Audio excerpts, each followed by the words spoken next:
perfect. What's up, gamers? Welcome back to Impossible Game Challenges Daily. Today's Impossible Game Challenge is, can I use the same title for 3 weeks in a row? And the answer is yes, I can do that. Not this. We are continuing where I left off last week with this mess. And I need to remind myself what in the world I was doing. So I remember we're doing druids. We're all in on druids. So and this one dude to see camos. There's one.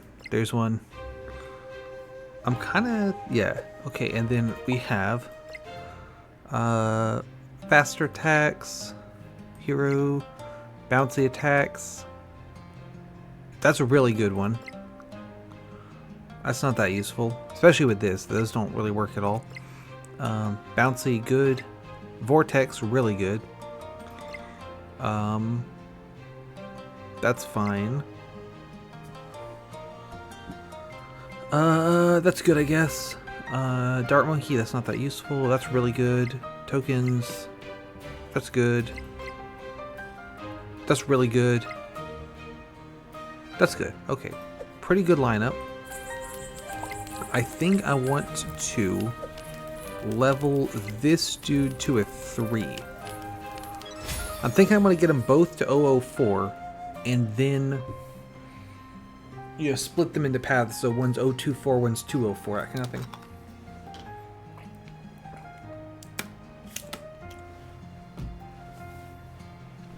Let's see. So, if I remember right, this is the map where I want to go like this, but you're not allowed to do that. So I'm seeing left side takes us through 2 campfires, and this lead rush is legendary, so we'll get a legendary artifact there. So 1, 2, 3, 4, 5, 6, 7. I already counted that. 1, 2, 3, 4, 5, 6, 7. 7 things that way, or 1, 2, 3, 4. So this way is better. And then up top, there's another campsite on this side, so that's another reason to go this way. Great. We're gonna do that. Let's go. Alright.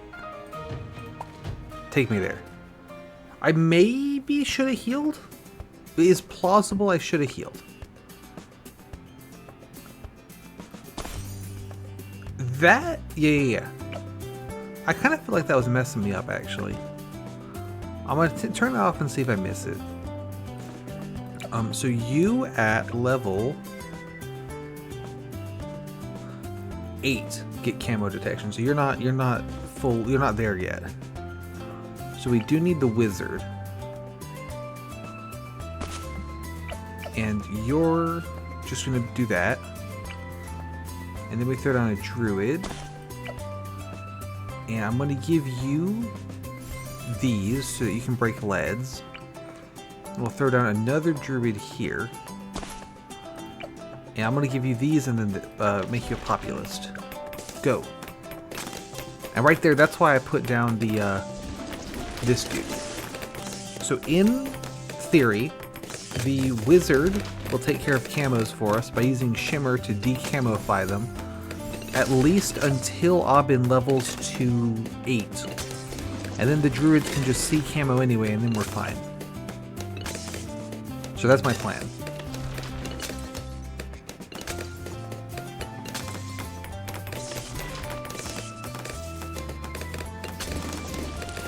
I feel like the game's a little loud. I'm going to turn it down. We'll see how that goes. Luckily, I have the ability auto fire. Also, this is fantastic. I don't want any of these. Hey, good. How's it going? What's up, gamers? I turned the volume down a little bit anyway. Tell me if it's too quiet now. We're playing Bloons. Are you a big Bloons head?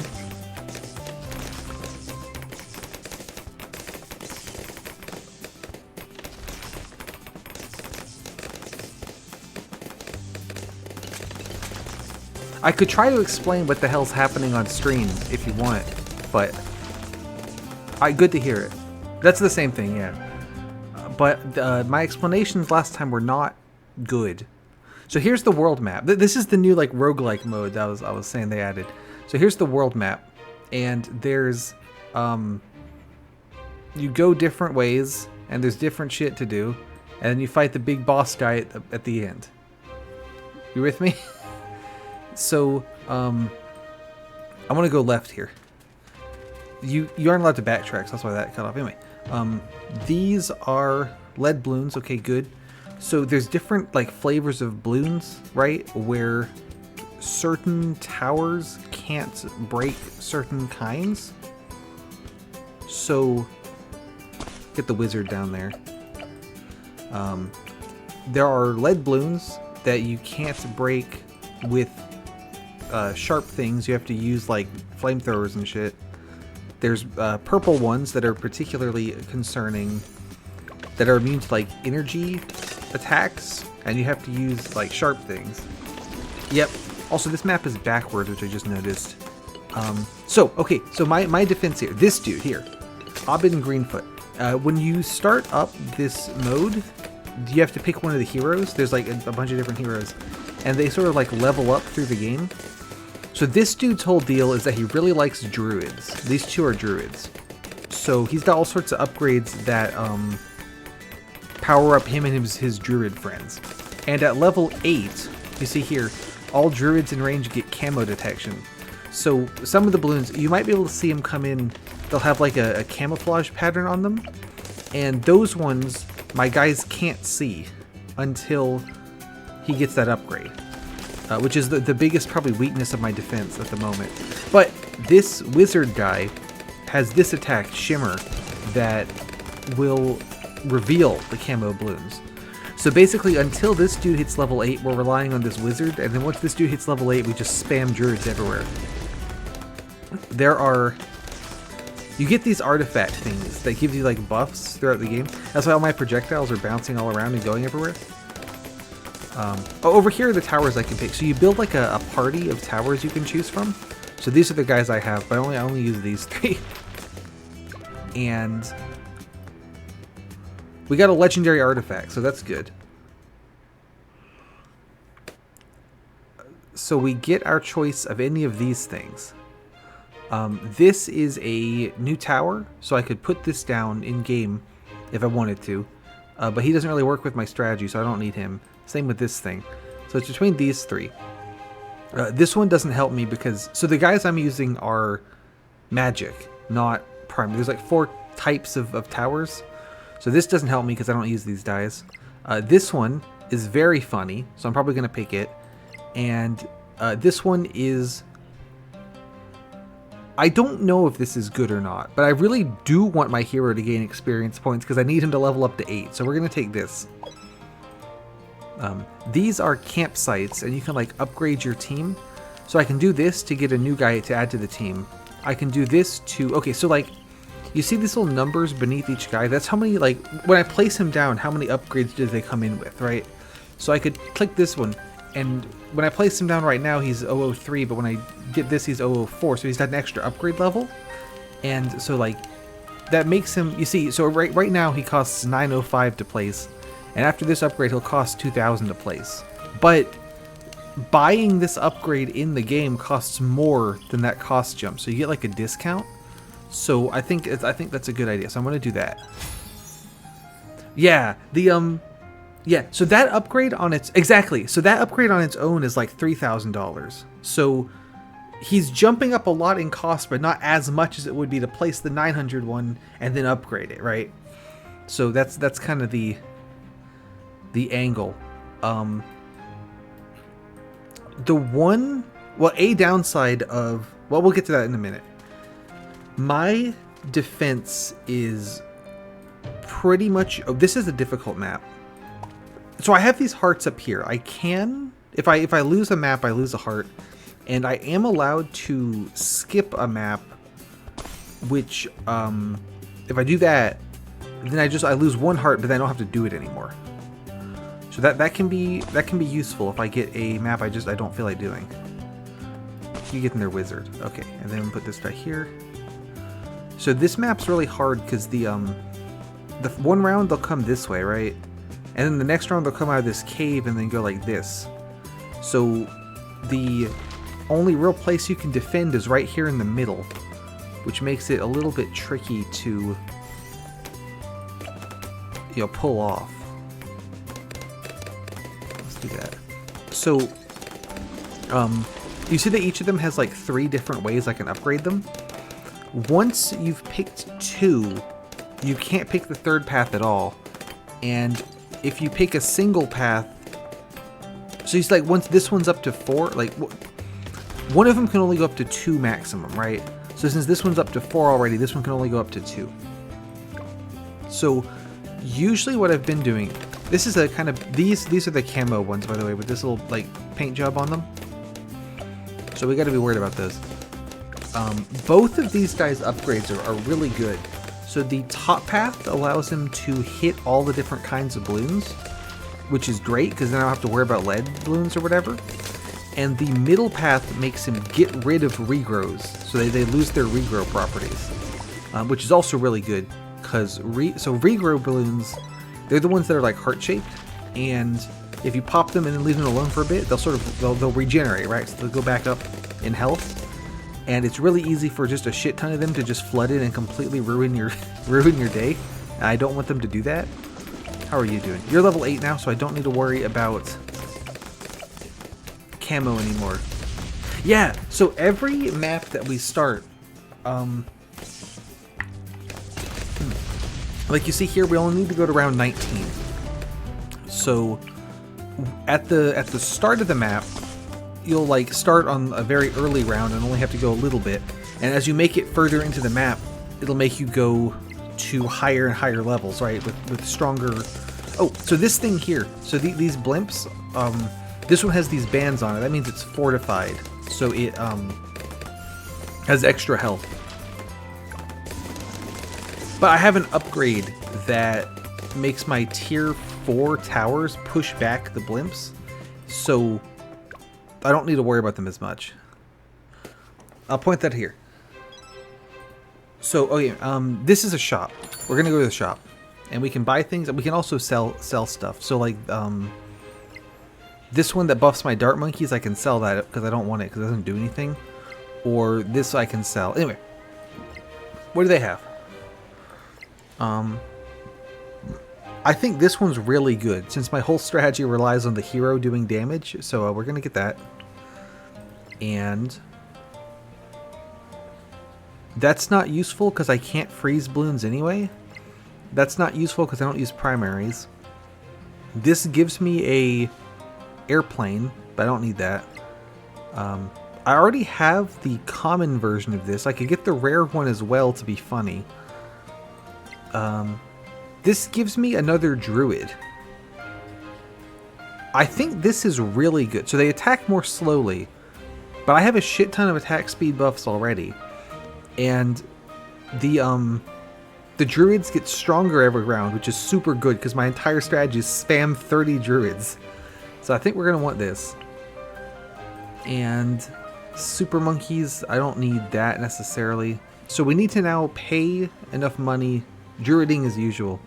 So I'm going to give all of these, and then I have this thing, which, okay, so in the bottom left corner, there's like activated abilities you can use. My hero generates them, but I have this thing, which means that all my abilities trigger immediately as soon as they're ready, which is great because I always forget to use them. So this one that lets the abilities like charge in extra time is completely useless because they will never charge in extra time because they're always auto firing. So we can go ahead and sell that. So we get our new stuff. And now we will continue. This thing here, this is a mini boss fight where I get to fight this guy. And this boss is not a great one for me because his gimmick is that it will become immune to certain types of balloons every so often. So it'll be immune to... It'll start immune to primary, and then it'll become immune to military, and then it'll become immune to magic, and then it'll become immune to support. There is an end goal. We need to beat the boss at the end of the map. I think I showed you that. And there will be There's a total of 4 levels to do. So I've done 2 of them last week. So I'm on level 3 of 4. Yeah, so you see right now he's immune to primary. So that's fine, you know? Also, so you can see that my projectiles are hitting him from like across the entire world because I have a ton of projectile like range upgrades. Now we need to, so basically the way that these mini bosses work, you see this numbers, every time I pop in the number increases, right? And I think I only need to do 15 to get a reward of some kind, which is really good because 15, if he changes his immunity every 10, we can get 15 kills before he ever becomes immune to magic anyway. So it doesn't matter that he has the immunity. We'll get magic inspiration. I could throw down other things to try to go more, but I kind of don't really care because we'll get something for it. So far, I have won this mode 3 times, and every time I did it was just by spamming the helicopter tower. That's this one, I have one here. You can set the helicopter to, like, it'll automatically fly over the track and just, like, track down the enemies, which makes it really good. I can show you that. He's not going to be effective right now because the boss is immune to military. But you see it just kind of sits there shooting at the guy. So that is the only way so far I've actually beaten the, their common reward. I've actually beaten the game mode is with that dude. Let's give you this. And I can throw down more druids. Yeah, so the Helichopters are like hella OP, which is great. Let's get All Tower Quickening.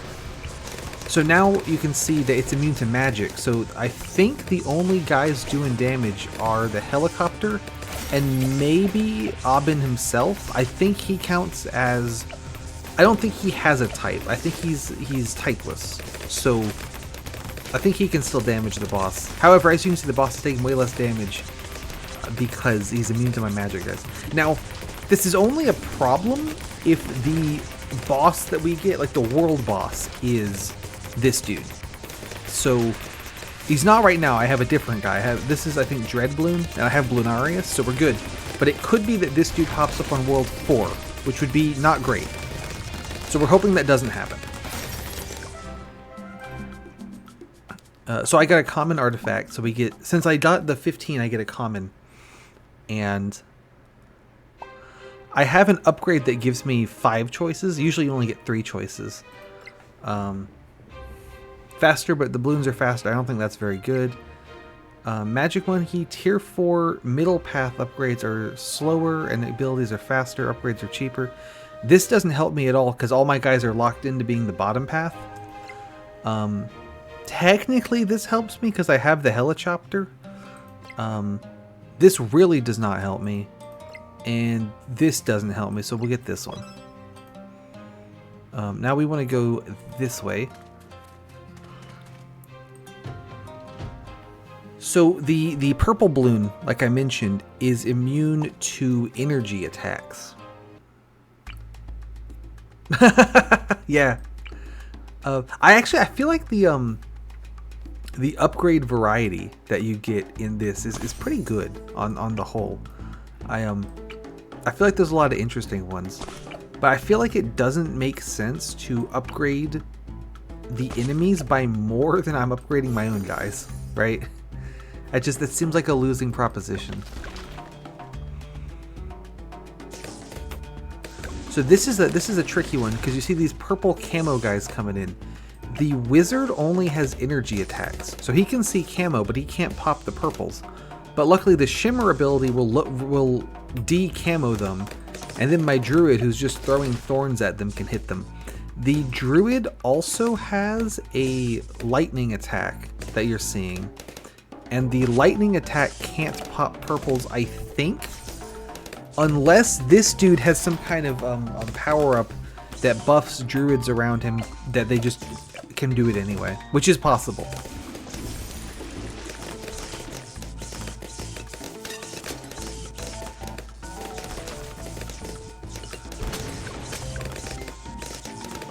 So these bushes that keep appearing everywhere, that is an ability of this dude, is to put these bushes down. That's what this button does in the corner, and it is auto firing because of that one upgrade I pointed out. It is good. You can choose every couple rounds. You get option to pick a thing. I could pick one of these. You get these temporary artifacts, or you could pick a guy. But I don't like any of those, so I'm going to reroll. I still didn't get anything good, so I'll get this helicopter and then not use him. When I pick a guy from there, they show up in this boost section down here. But the thing is, I still have to upgrade him.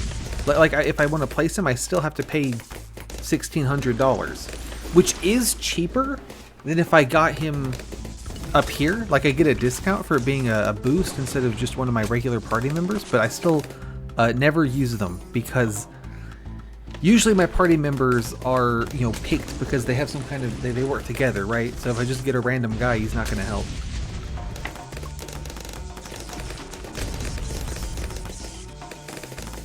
Although there was an achievement to place 100 of these guys in one game, so I did do it then. But mostly I don't bother. So magic quickening, you see, is magic monkeys are faster and more projectile speed. I could get all tower quickening, but the buffs aren't as good. So since I'm only using magic anyway, it just makes sense to pick that one. Yeah, so the reason that my shots are flying around all over the place like this is I have I have 3 different upgrades that all buff the amount of time projectiles stay in the air. And I have ones that make projectiles bounce off the screen borders and projectiles bounce off of walls. So just whenever he throws his little thorns, they just go everywhere, and it's great.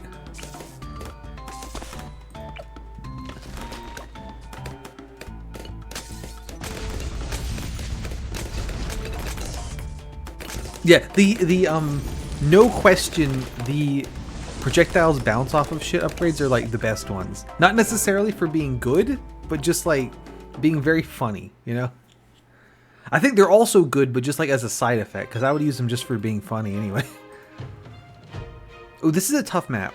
Alright, let's do it. Another thing you can do, so I can click on this statue and say, get the hell out of here. So certain objects on certain maps are removable or interactable. It does cost money to do that, but I'm sure that'll be fine. Get you there. Also, you can see the little face above this guy as I'm placing him. So I know that he's getting all the buffs from the hero, since he got the little face there, which is really handy, that it just tells you, yes, you're in range, you're gonna get the buff.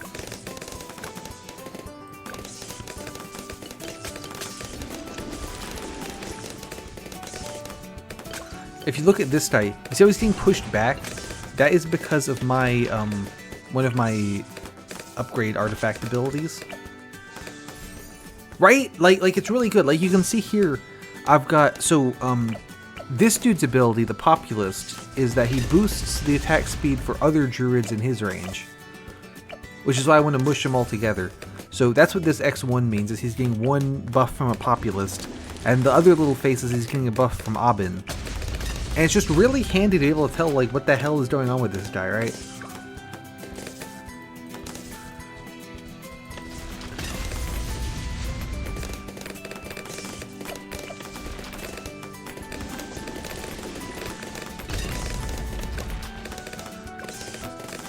But yeah, I wanted to see if I could beat the mode without just doing helicopter spam, to see if it's viable or not.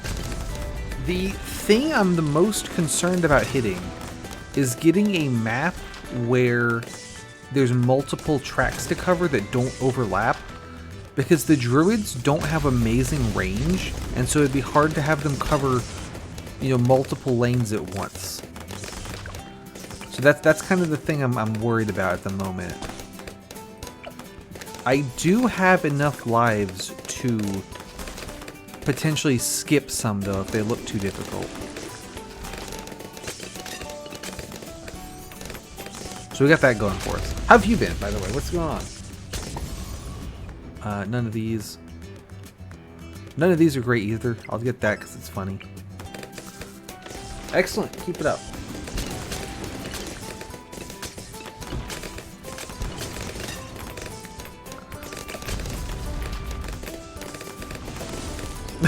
Yeah, I bet. Do you feel safer now? Did you learn anything about being safe?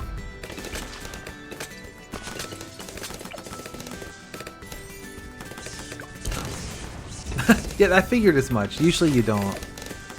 Yeah, so also the little 2 in the circle on this, so I can't place this guy again for another 2 rounds. So it doesn't let you, if I just have a guy, I can't just spam out so this red one has 3 of the blue blimps, or I think 3 or 4 of these blue blimps in it. When we pop that, there they are. Anyway, so you can't just spam the same guy 100,000 times. But I find that once you have like 2 or 3 guys, it takes long enough between, like, to make the money back that yeah. I can spam them as much as I would be able to anyway. So this mini boss, this one's, oh, okay, first of all, I hate this map. I do not like this map. Second, this mini boss's gimmick is that I know he's camo, so I have to be able to see camo to hit him. And also, he likes to, like, as you fight him, the spawn point for the map will, like, move further forward. Also, you can see this map has 2 different ways to go, which is exactly the thing I said I didn't want, which is awesome. I'm not actually sure which way the boss is going to go, so that's pretty cool. So we're just gonna guess. And then I'm gonna give you these so you can break leads. I'll throw another guy in there, and we'll give you the other ones. And 3rd guy, why not? And we'll give you, and do that. Okay, there.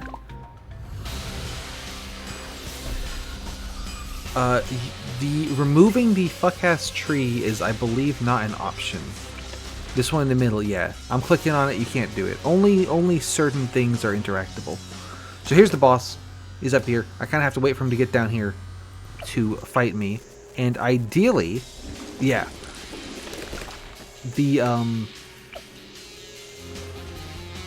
Abin would level up to level 8 before the boss gets here, so my guys can just hit him. The boss has decided to go on the left path, which is good. The left path is longer. So you can see they kind of turn red and blue. That means that the wizard's effect is working, and they are being decamoatized. Which is good. So you see we're getting them now. They might also have other properties. I'm genuinely not sure if they count as metal or not. I have no idea. I'm playing on slow mode because as soon as I get enough money, I want to stick a druid right here. Thank you for interrupting me. Reroll that. We'll get magic inspiration common. And we'll get this dude, and if I just shove you right in the corner there, you get the Abin boost, so that's good.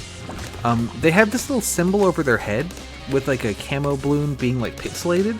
I have no idea what that means. I'm sure it means something.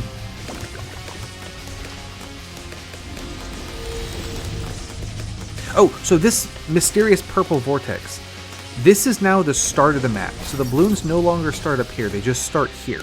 That's one of the boss's abilities. You're so right.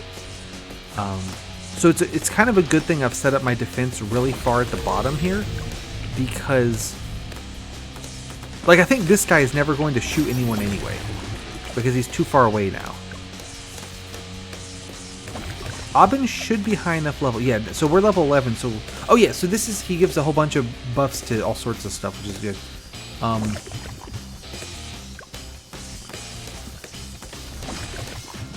The boss has decided to just jump to the other lane for some reason.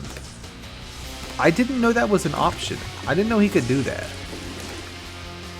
Let's see. We want to get this one to 15 for a common, 30 for a rare, 40 for a legendary.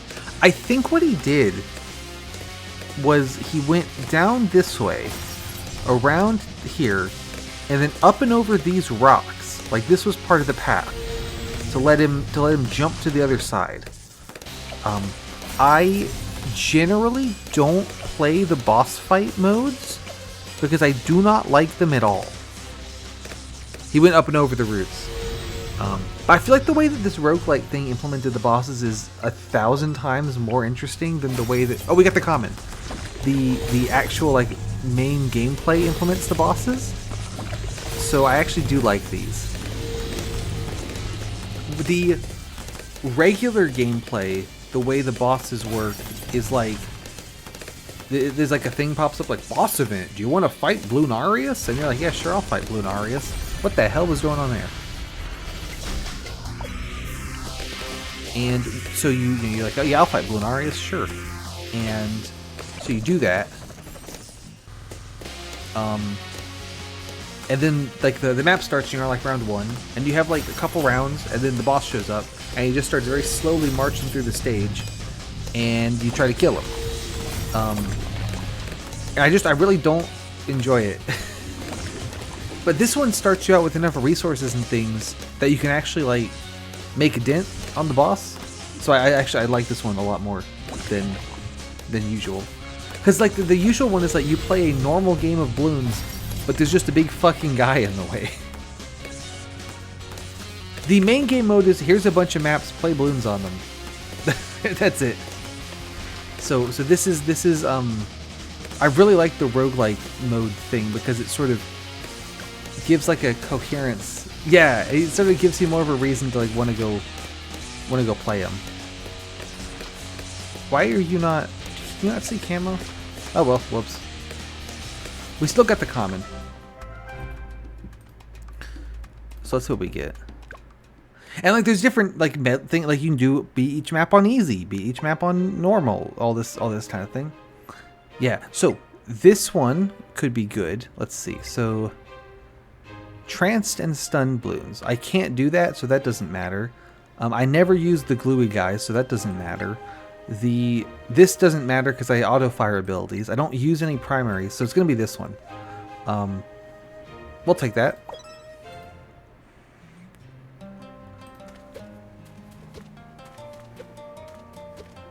The treasure chests just give you an artifact for free, so that's pretty good. Here's our options. More damage to Frozen. Again, I can't freeze things, so that doesn't matter.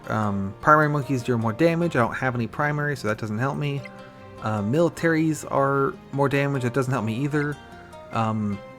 Damage increased, but my guys are slower, or my primary guys do more damage and are reduced. So I could go ahead and use one of those rerolls that I just picked up from the previous thing. I'm going to do that. Here we go. At the very least, I now have rare ones, which means they sell for more. So that's pretty good. This is still not useful because I don't use glue. I still don't have those guys. I don't use primaries. This is that same one. And this one is for airplanes. So I'm going to get one of these two just because I can sell it for more monies. Neither one matters because I don't do either of these things. Let's get this one. Okay. I like this map. This one's a good one to get. Oh, I meant to show you. We can check our artifacts, and I have I have Essence of Vortex here, and I have Essence of Blastopopulos here. So the two bosses I've beaten so far this mode are Vortex and Blastopopulos. So both of those last two guys we fought, the one with the immunities and the camo guy, those are both still on the table as the final boss. Which is especially concerning if it's that first guy with the immunities, but we'll figure it out. Let's get you down. Or we could just hope that it's going to be phase instead, and we just don't need to worry about it. I'm also thinking that if it does give me Bloonarius, I think? No, Dreadbloon. If it does give me Dreadbloon as the final boss, there is the option to do Druid and Helicopter spam and try to get the helicopters to cover the part where he's immune to magic. That's kind of my thought process at the moment. Oh, so this rock, you can... So first of all, you see that this part of this guy's arc is red? That means he can't see there because this rock's in the way. So I can remove the rock. I need $1,000. And there. So we remove the rock. That puts water there instead. So water means I can place boats. You only put boats on water. And boats are really good.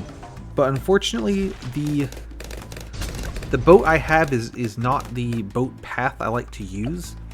And also I have a artifact that I don't want to show you because that's too risky. When I give the boat an upgrade that makes his range bigger and he can see camo, because of this artifact I have, it actually makes his range smaller instead, but it grants the camo detection to everyone within the radius, not just him. So it is good.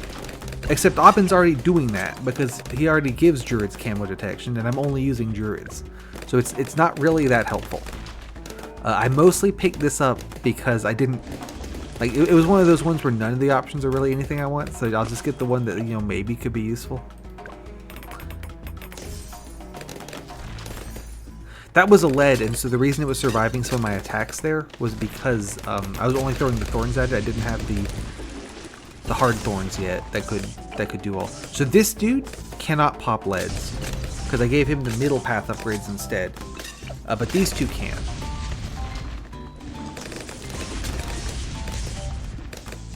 How big is your range? Oh, we don't know. Oh, that one. Yeah, there's room for more guys on this side. If with the little mid-round reroll things that you get one free reroll, and then you can buy more with your money dollars. But I never bothered to do that because I don't think they're that useful, and I'd rather just buy upgrades for my guy with the money dollars. So I don't know if that's pro play or not.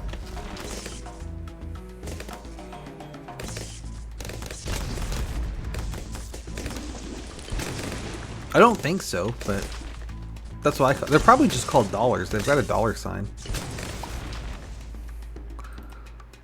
I did not actually want to click that. I had two really good ones, so I kind of fucked that up. I was thinking about money dollars.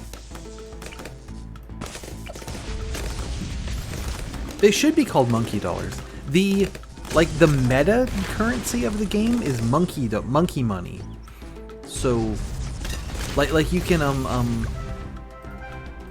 the general game loop is like you play a map, you beat the map, and then it gives you some amount of monkey money as a reward, and you can use it to like buy like meta upgrades and things. But I don't know what the actual in-game. I think it's just dollars. But so, actually, let me check. There's a campfire here. There's another one here. So I can use this one to heal. That'll bring me back up to full health. And I can use this one to upgrade a guy again.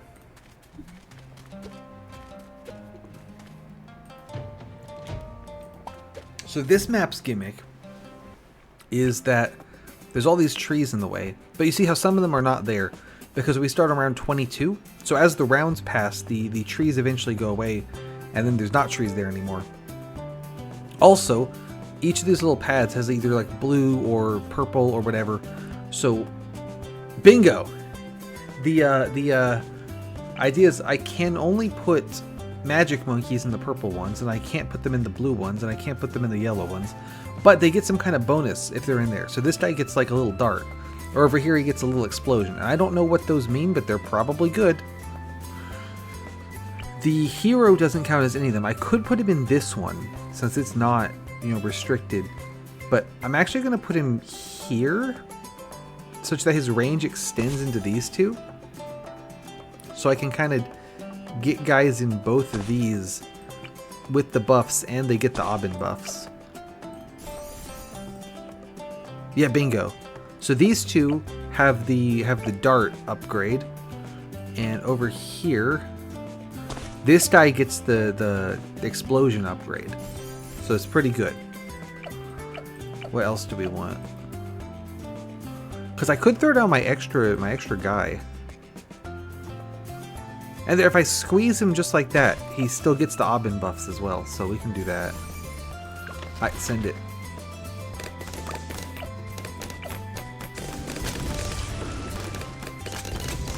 monkey maxing. So usually when I'm using the druids, I go fully top path, but the ones that Aubin came with by default were pre-upgraded on this bottom path, and the bottom path works really well with itself. Like you see that this one it buffs other guys in the range. So if I just spam a ton of these guys, they'll buff each other and all my guys attack super fast. So that has seemed very worthful to do. Even though it's not necessarily how I would usually use Druid. I don't use the Druids a lot, honestly. I really like their get rid of regrow ability. Honestly, we don't. That's the thing. Usually when I use the Druids, I do top path so that they can hit leads, and then 2 upgrades on this so that they can get rid of regrows. And then they'll throw out lightning bolts that get rid of regrows and hit a lot of stuff. And I just usually have 1 of those somewhere, if I use them at all. I usually don't use them at all. But specifically with Aubin, it seems like the right play is just Druid maxing. So we're trying that. It's going pretty well. Also, his radius and the Druid's radius are both quite a bit larger than normal due to upgrades I have, which makes it a lot more feasible both to fit Druids into his radius and to fit them into each other's radiuses to get the Populist buff.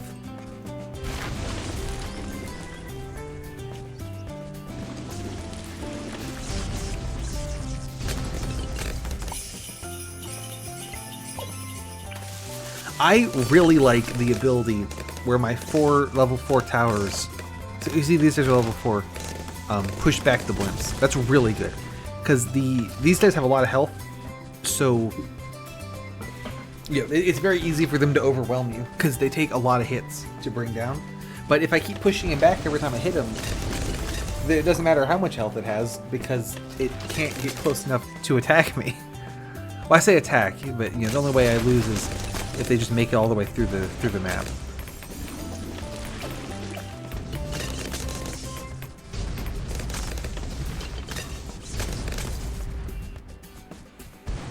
I really like the bouncy shots.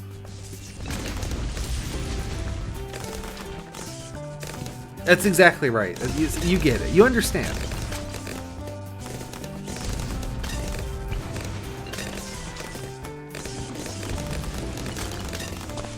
I've also run out of space in the, you can only fit 2 guys per box, I think.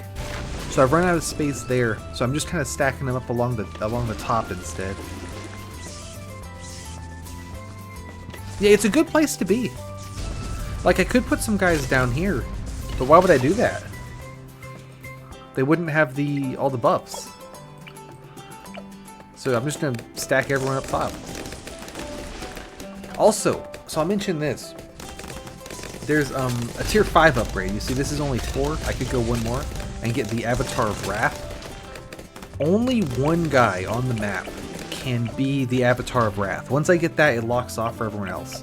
So, and it works the same for every tier 5 ability. Only 1 guy can have that particular tier 5. Now, I very rarely use the tier 5s because they're expensive as fuck. Like, there's no way in the world I'm going to be able to buy this. And even if I had that much money, I think I'd do more damage to put down 30 druids instead of 1 super big guy.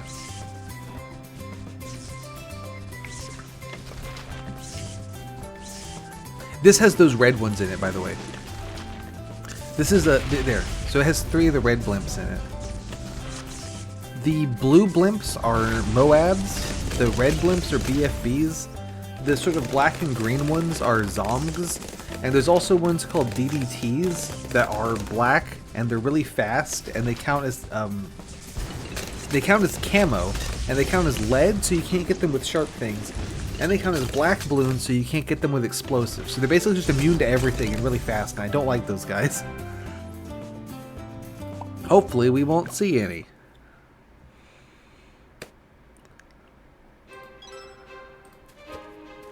But yeah, actually my druids would be pretty good at getting them because they have an upgrade that lets them hit any balloon type. That's the hard thorns that I keep getting. And they have... This map's weird because there's this giant spot in the middle, and if I put any guys here, I mean, he can. How does that work? They like can't like see anything. I guess the wizard can, so you can go here. Like if I put a druid, you see he can't see up on the actual path. So the one weakness the druids have when it comes to DDTs is that they can't see camo. So they wouldn't be able to see the DDT to actually like hit it. But because of the Aubin boosts, they can see camo. So we're good.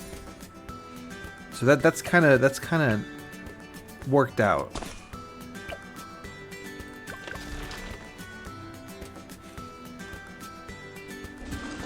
I think I'm going to do this guy with another lightning upgrade.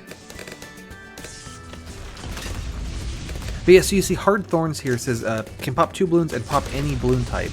So that's important because that includes leads. The lightning bolts can also do leads, but the lightning bolts can't get purples.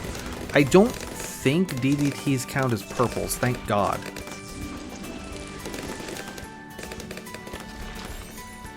But yeah, it's like everyone most towers have some kind of like thing that makes them not equipped to solo a DDT. I think there's a couple that can, but it's got a lot of resistances. We'll do all tower quickening, that's fine.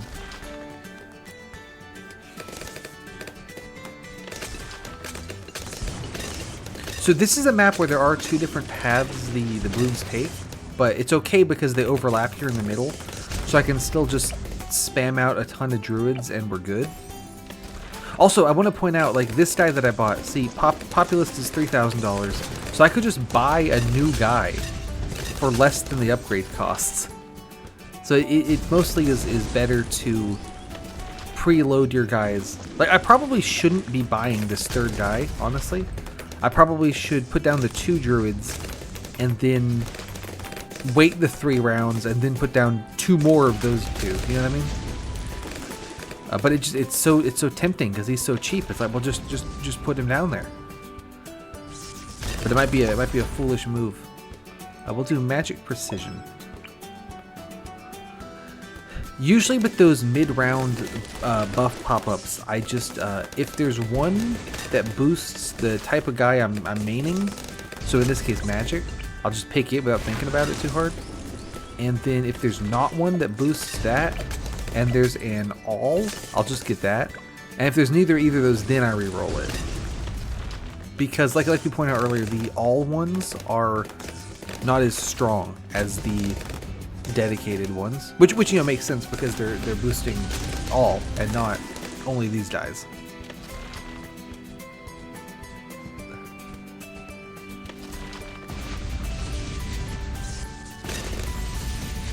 I also, oh, you can remove the water. I don't know why you would do that, but you can.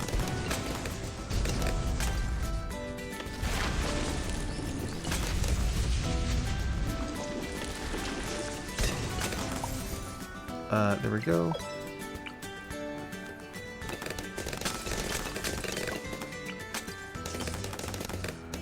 And this guy should be the middle path because I don't have one on the left yet. Nice.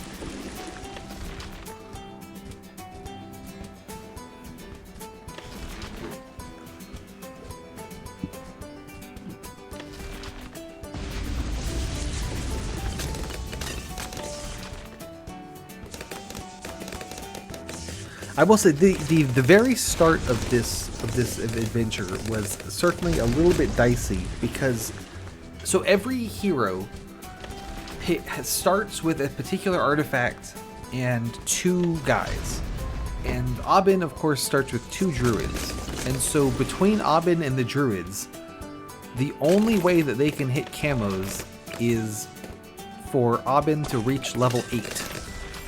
And when you're at the very start of the game, he starts at level 1. Now that we're starting at a higher round, he kind of he gets some levels for free, just kind of automatically. But back at the start, he starts at level 1, so level 8's a ways off. So for the first like couple maps, I have no ways to hit camo, which is concerning. But I got lucky and did a at one of the earlier campsites. I did a recruit. I was able to pick up that wizard guy who has the reveal camo attack. So that kind of saved our ass there back at the start. Alright, what do we got? Once again, buff and debuff, don't like that. This one, there's a different hero whose gimmick is this one. And I took her all the way to, I want to say, the 3rd boss. And then got an insanely difficult map for that one and was not able to beat it or get close at all. More range, projectiles last longer, less shot. That sounds pretty good. Beast handlers, I don't use beast handlers, so we don't need that. And monkeys are slow, but abilities are faster. I'm not using the abilities, so I don't care. We're going to get the range and projectiles. Nice. Okay, this is a horrible map. I probably should skip it. The gimmick of this map is, first of all, there is not a lot of room to place your towers. I think you can fit 2 guys here, 2 guys here, a guy here, a guy here, maybe 2 guys here. So already my Aubin spam 1,000 druids thing is going to be looking dicey, right?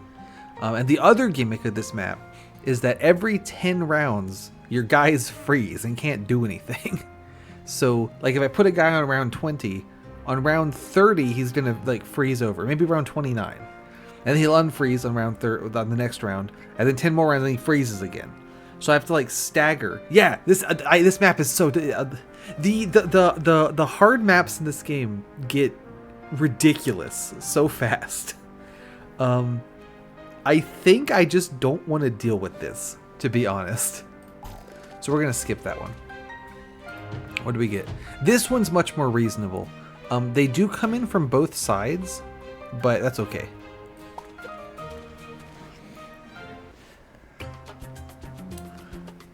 Yeah, the fact that your guys freeze over was a very fun surprise the first time I played that map and was like, oh, I'm losing now. Although admittedly, you know, I only got into wave 10, so it wasn't like I invested a ton of time in it at that point.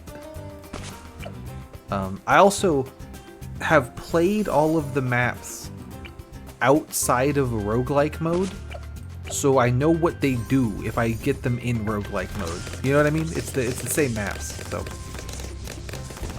I went ahead and got 2 guys who can both pop leads, since the balloons come from both directions. So I don't have a guy who gets rid of regrow, and that may have been a mistake because this map, this tile, is specifically a regrow assault where there's more regrows than usual. So I may have made a fool of myself there, but they're doing a good job so far.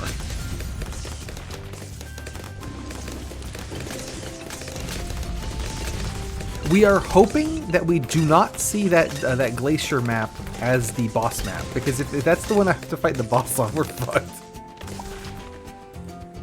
Ooh, Magic Inspiration Legendary. That's pretty good. You'll love to see that. Turn that off. Let's get some regrow Andes going. Yeah, I mean, you know, sometimes it does bees like that, right? And you have to fight the boss on the hardest fucking map of the game. You know what's nuts is I don't even think that one with the freezing, that probably isn't the hardest map in the game. Like, they get really stupid. But again, luckily this mode mostly tends to pull from the easier ones. I think this one's an intermediate map. It might be advanced, but I think it's intermediate. So it's not too bad, but yeah, they could throw a lot of weird shit at you. None of these look that exciting. We will get an all tower rare.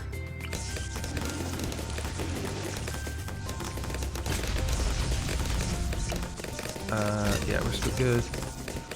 Throw you there, you get the Aubin buff, and we'll go ahead and give you the lightning bolts again.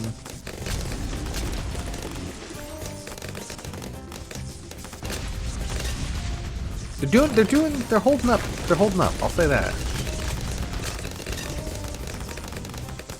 But especially because with the glacier map where they keep freezing over, if I did that, then I couldn't spam down all my guys on round 1 because then they would all freeze at the same time. So I have to stagger them, which means that for round 1 I couldn't have like I couldn't have all my guys. I have to hold some in reserve. So I think that one was a pretty clean skip.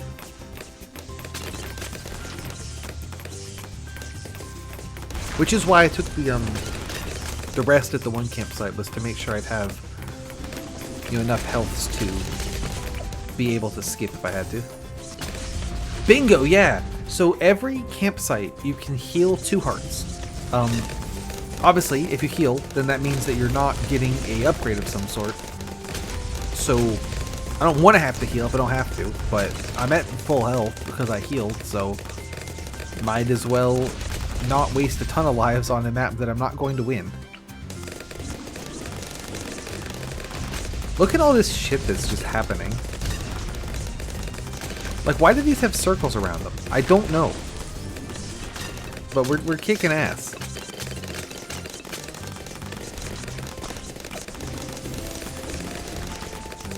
Like, we're hitting this guy on the other side of the world. Right, yeah, but just it's probably a good thing that my projectiles have circles, right?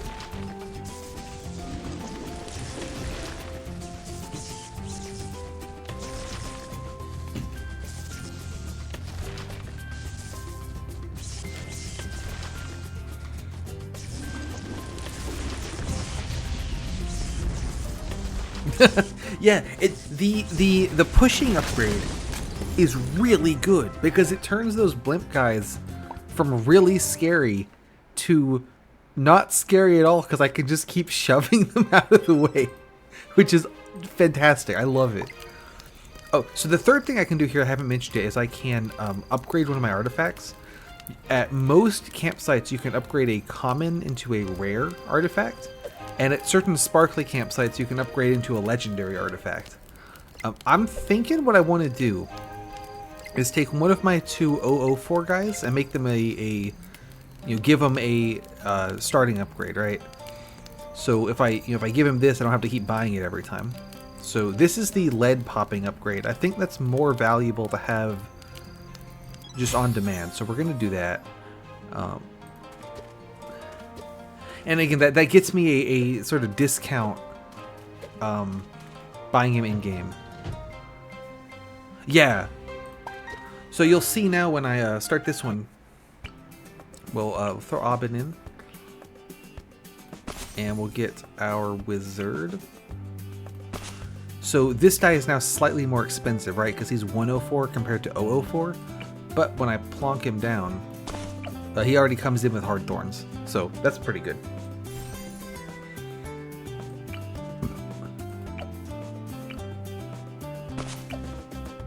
And then we'll give this one the regrow thing.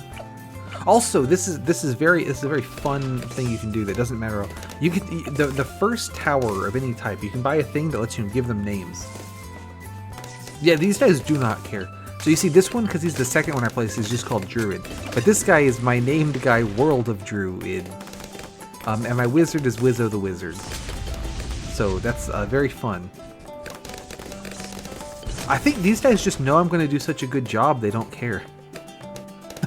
Which one, World of Druid or Wizzo? Or both? Because I think they're both pretty good.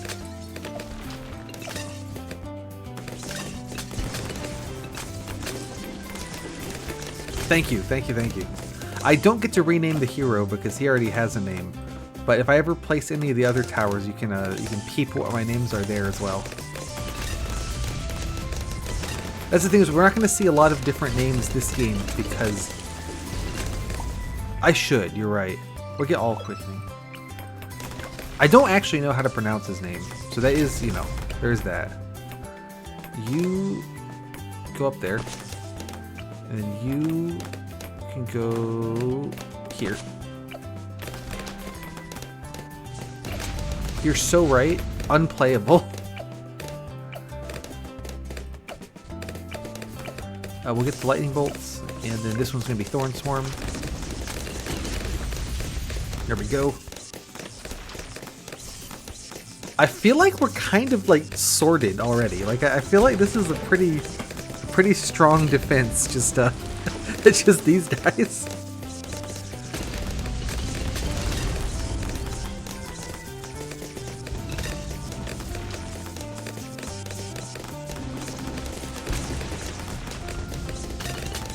Yeah, that's why I really enjoy this mode, is because the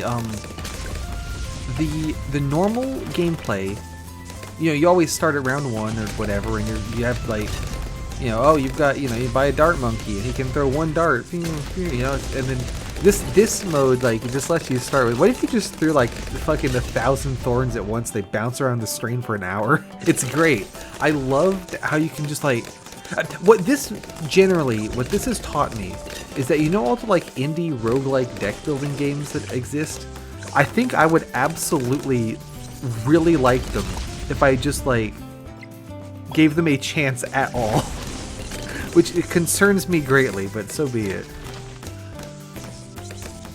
I'm not gonna get suckered in, but like if I did, I think I absolutely would be the target market to get suckered in.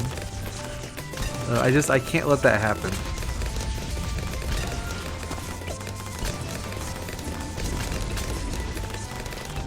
But I really like in this how your towers can just be like, just feel super overpowered. I really like when I get to feel super overpowered.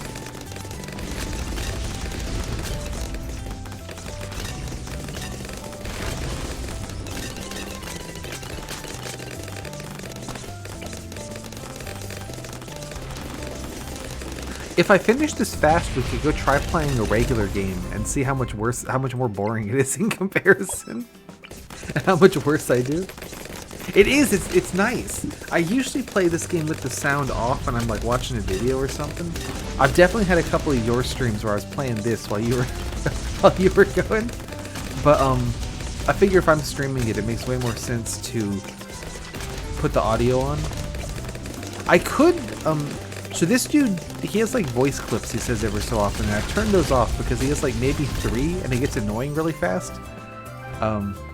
Especially he has like 1 line he says when he puts down one of those thorn bushes, and since I have the automatically put down thorn bushes, he says it all the fucking time.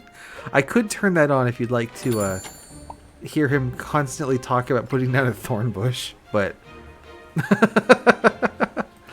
I figured I would spare us from that. Primary inspiration, I don't need that. Ninjas are really good.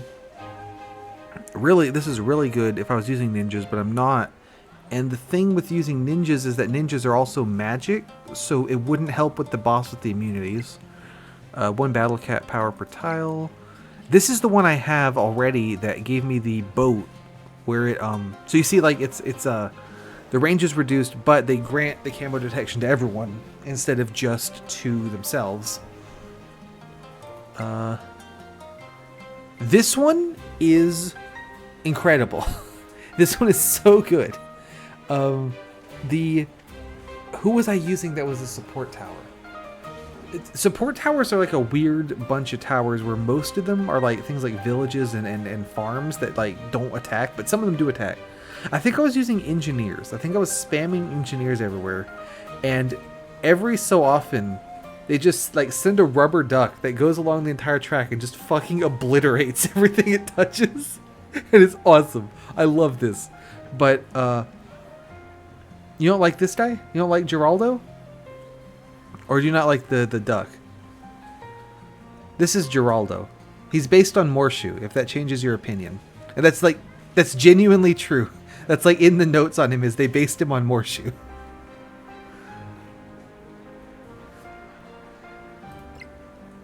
Let's see. He's done an alternate outfit. Maybe you'll like that one more. Let's see. I'm not feeling any of these upgrades, so I'm not gonna buy anything from Morshu the monkey.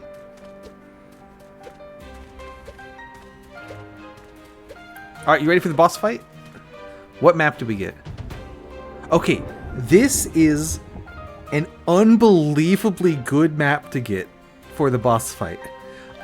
They have to come out of here, and they go like around freaking everything.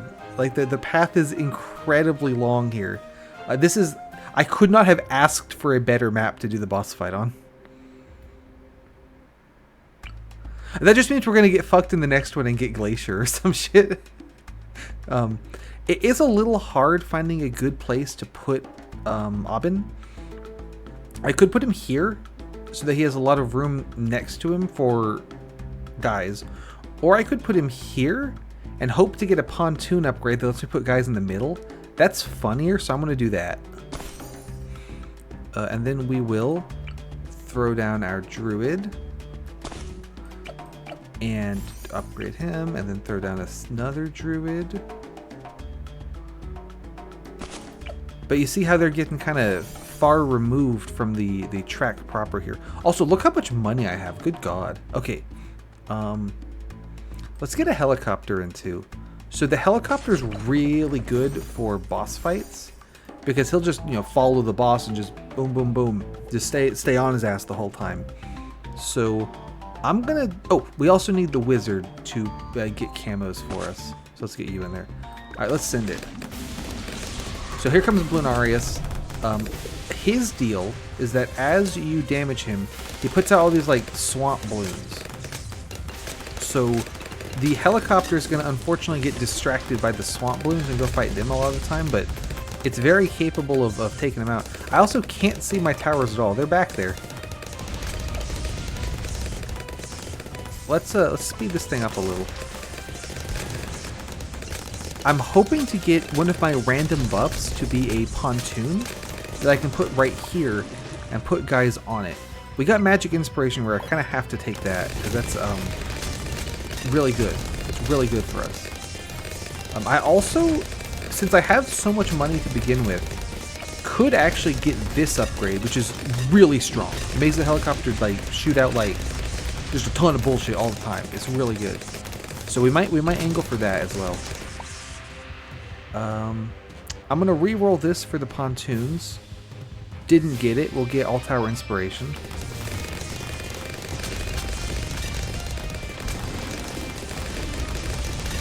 Because the thing now is that you see there's not a lot more room where I could put druids next to Aubin.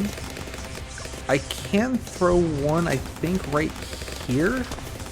Get the buff, so we'll do that. But there's not much more room that they will fit. No pontoons here or anything I want really, so let's re-roll that. And once again, nothing I want, so I'm just gonna take that. That doesn't do anything at all.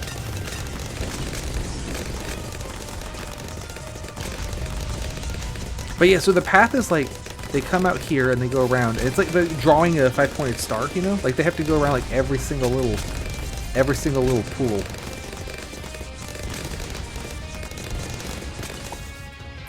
Let's see. Nothing here. Let's reroll that. Once again, no pontoons. I'll get the magic buff. The boss is already half dead. So, you see there's 3 stars by the boss. That's because this is the third boss. It goes up to 5, but they only make you do 4. What I have read is that this mode did originally make you do 5, and I guess that was too hard, so they scaled it down to 4 instead, which is fine by me. I'm almost able to get this. I'm going to go ahead and get All Tower Inspiration Rare because I'm about to get the Dart Ship. So let's get this. Bam. So now the helicopter just shoots out all sorts of bullshit all the time constantly. And again, everything's got circles around it and I don't know why. So really the one bad thing about the helicopter right now is that it can't see camo. This middle path gives it camo detection, but obviously it's coming in without it. Oh, here's the pontoon I wanted. Let's get that. Stop going fast. So what you can do with this is you can put it in water like this. And then you can put land-based towers on it, even though it's in the water. So that's why I wanted that, was to put druids on a little floaty raft in the middle, so they can hit all around the big circle and have a lot more effective range. I think I can fit 4 guys on this thing. I think I can get 1 in each corner. The boss might die before I get to do that, though. Look how fast we're just erasing these guys. Oh, you know what this is? Is I'm pushing them back into the cave so they get small again. Also, when we defeat the boss, it like noticeably lags out a little bit, which is very funny. Yeah, that was really good. Like I said, that was like maybe the best map I could have gotten for for fighting a boss on. That was fantastic. So now we get a choice of a permanent artifact. You always get essence of the boss that you just beat, and then I have options for various towers. So essence of Blunarius is my tier 3 and lower deal more damage, but tier 4 and above are slower. So the thing is that both my druids I have are 4 and above. So this would kind of be a terrible pick because they make my guys slower. However, it does sell for a lot. So conceivably I could get this, sell it as soon as I can, and then buy like, you know, more useful things, right? There's also the option of this guy. So this is a druid, which would work with my strategy. But look how much he costs. Good God, I would never get to place him. I gotta go to the bathroom. You think about what I should do. I'll be right back.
Okay, I'm back. What did you decide? What should I do? I guess I can look at the other options. This is a big cannon. This is a big submarine, and this is a big plane. You're so right. I'm gonna take this one because I can sell it, and I would literally never place this guy. So this is a risk because it makes my guys slower, but I think I can get rid of it fast. Let's take that. Now, every time you beat a boss, you get to do a artifact extraction. And what this means is that, so whenever I start a game, I can bring in starting artifacts with me. So I can take one of these, and if I extract it now, I lose it for the rest of this game, but I permanently add it to my collection of ones I can start with. So obviously I want to collect as many as I can, but I don't want to give up one that is like essential to my strategy, right? So yeah, there is that. I'm thinking this could be a good bet because I'm not using it at all. I have no primary monkeys, so that doesn't matter. Or this one, because I'm not using it at all either.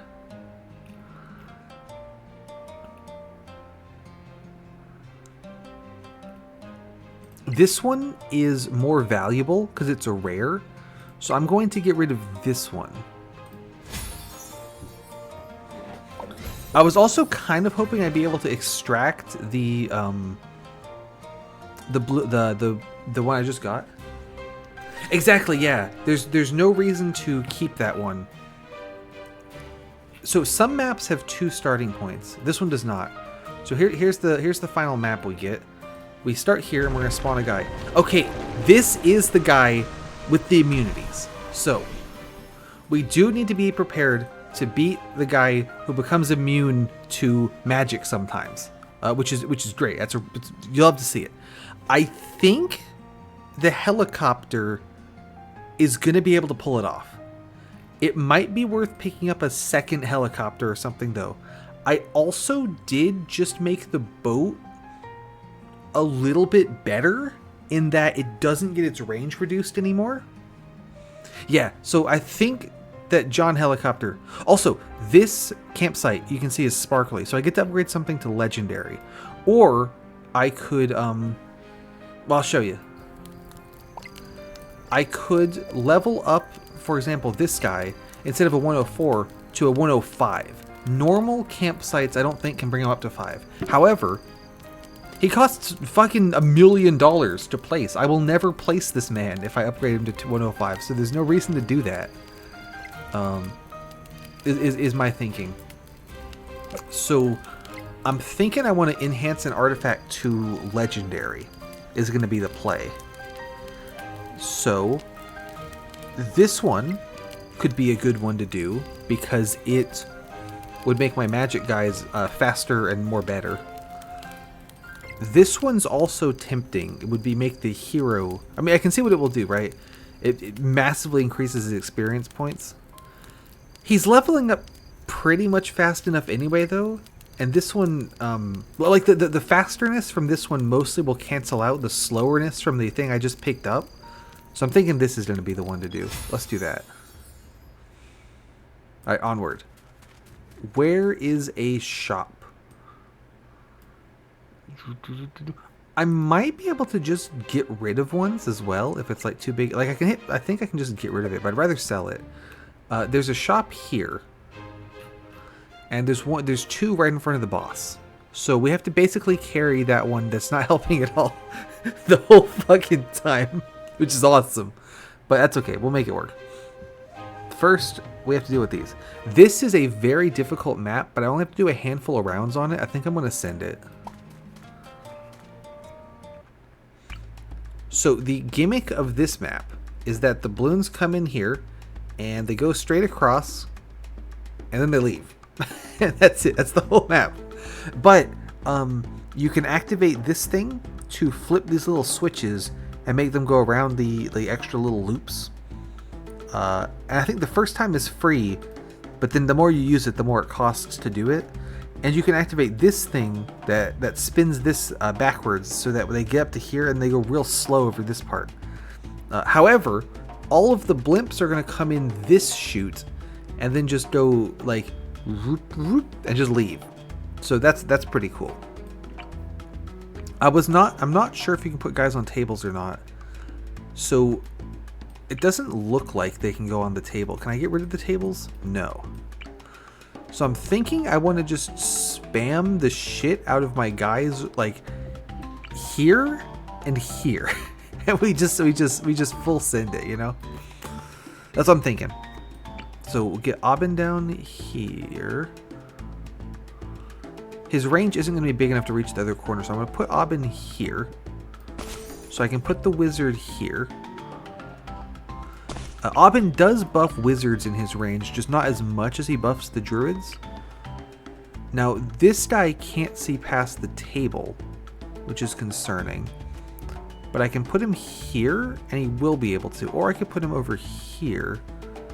Does he fit behind the wizard? He does. So we'll get you right there. That's going to have the Aubin boost, and we'll get the lead popping. And then I'm thinking that we can get... Well, we'll go ahead and start playing it. There's a blimp. Again, I don't need to super worry about the blimps, because my guys are mostly going to keep them contained in this little chute. I think one more druid right on top of Aubin, and then we spam over in this bottom right corner. And we hope that the wizard does a good job getting rid of all the camos.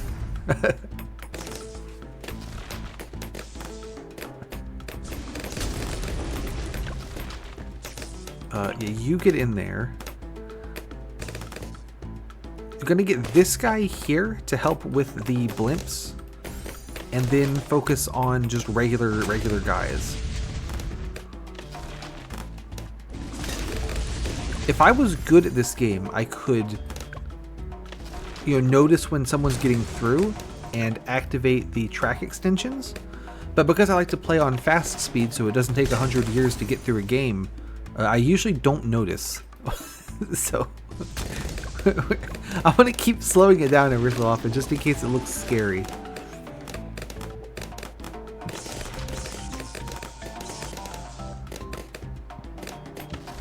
I can get another druid if I could afford him. Putting him here does not let him get the Aubin buffs, but it does let him, you know, see the track. So I kind of feel like that's maybe worth. Okay, we beat it.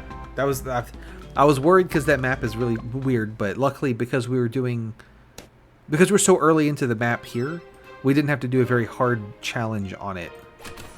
Gimme. First class support. This buff support, I don't have any of those. Militaries shoot in a zigzag. Projectiles are slower, but attack speed's faster. This could be good for the helicopter because it would make the helicopter shoot faster, and the helicopter's already right next to the guy anyway, so it doesn't matter the projectiles are slower because he's already right on top of it. This one's not good because my non-military guys are worse, and all my guys are not military. This adds alchemy. I don't need that. And this is slowing my guys, so I don't want that. We're going to get this one. Also, the zigzag pattern is very funny with the bouncy projectiles. We got a mini-boss, so we can actually practice for fighting the big guy. We want to get 18. So 18 is within the range of... I can just do that with my magic guys. But it's still, you know, still worth practice run. Yeah, so I'll get this guy down, just stuff him in the corner there. Go ahead and level you up. And I'm gonna get a helicopter down somewhere. Looks like you fit right there. Give you pursuit and razor rotor. So I want to make sure that this guy is able to damage the boss. Because if this guy can't damage the boss, then we're in a bad spot. Because my plan is for this guy to damage the boss. It looks like he is indeed able to damage the boss, so that's a very good sign. I didn't think this boss would be camo. That'd be weird. He doesn't look camo at all. He's actually, you know, very, very obvious. In fact, it's a big fucking guy with a drill. But, you know, it's worth checking. We'll get military quickening because helicopter's military. We'll get Heart of Thunder. If I can get another monies, shove another druid right here. No, I can't because the tower precision. Now let me place my damn druid, please. Thank you. I'm hearing a sound like they're hitting lead. So he might be a lead. That's fine because the helicopter upgrade I was saying how good it was makes them able to hit lead. They shoot missiles. Quickening. I think I can put a guy down here and get the Aubin boost still. We'll do that. Oh, we got the common. We got the common. Nice. We can get this guy. No, we can't.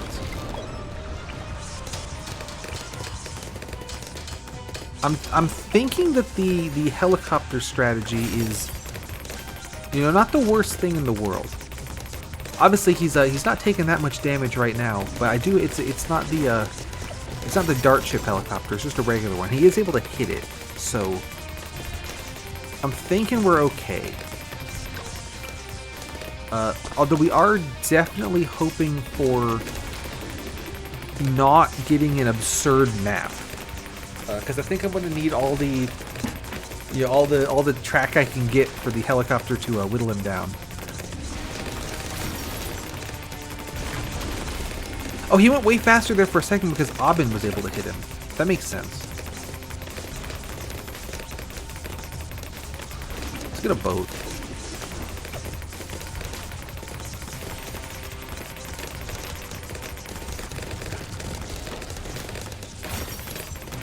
I'm not really sure if this boat is helping, to be honest.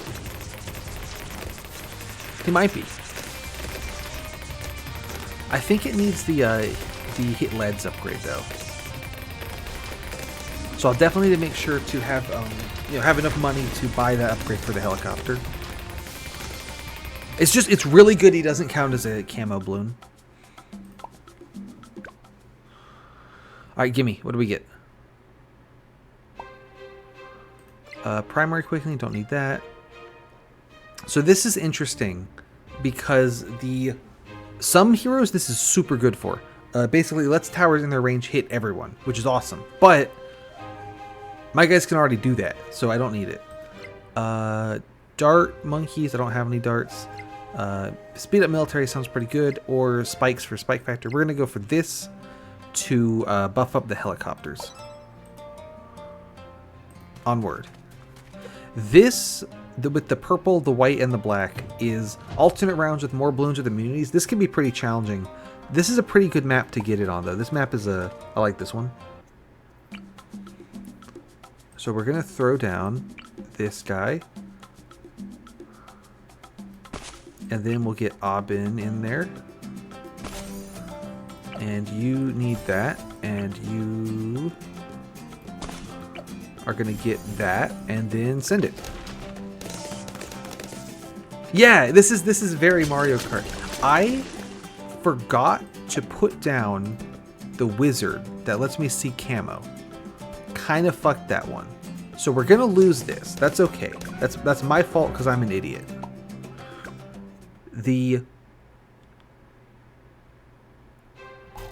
That's why I got the extra lives also. We can heal right here. Yeah, like I said, that's my fault because I'm an idiot. I did not put down the wizard. I didn't put the wizard down in the mini boss either, so I guess we just got lucky. Let's put the wizard. There we go. And then we'll get you in there. And then we'll get Aubin. Yeah, if you don't have a way to hit... If you don't have a way to either reveal or see camos, your towers just will not throw at them. So that's why these heart guys here were so bad. I could not see them. Like, these guys up here are camo, you can tell because of the pattern on them. And my towers just ignore them. Which, that's what I was saying is kind of the weakness with druids, is that they have no sort of inherent way on their own to see camo. So that's a concern. Again, Aubin does grant it, but he has to be level 8, and he didn't get to level 8 till round 2, or the second round. So I really do need the wizard for like the first round, and only the first round. But I gotta remember to place the wizard, unless Aubin comes in at level 8. If we get far enough in that he comes in at level 8, then we're good. That one definitely, that's on me. That's on me for sure, though. I can make up for it, though, because there's a campsite coming up real soon. So I'll just heal at that, and then we're all set. But it's the same with, like, if you have a tower type that can see camo, but can't break lead, you really, really, really need a way to break lead, because otherwise a lead comes in, and you can't break it, and it just completely fucks you, right? So you really have to... If you're doing a strategy like I'm doing, where I just spam one guy...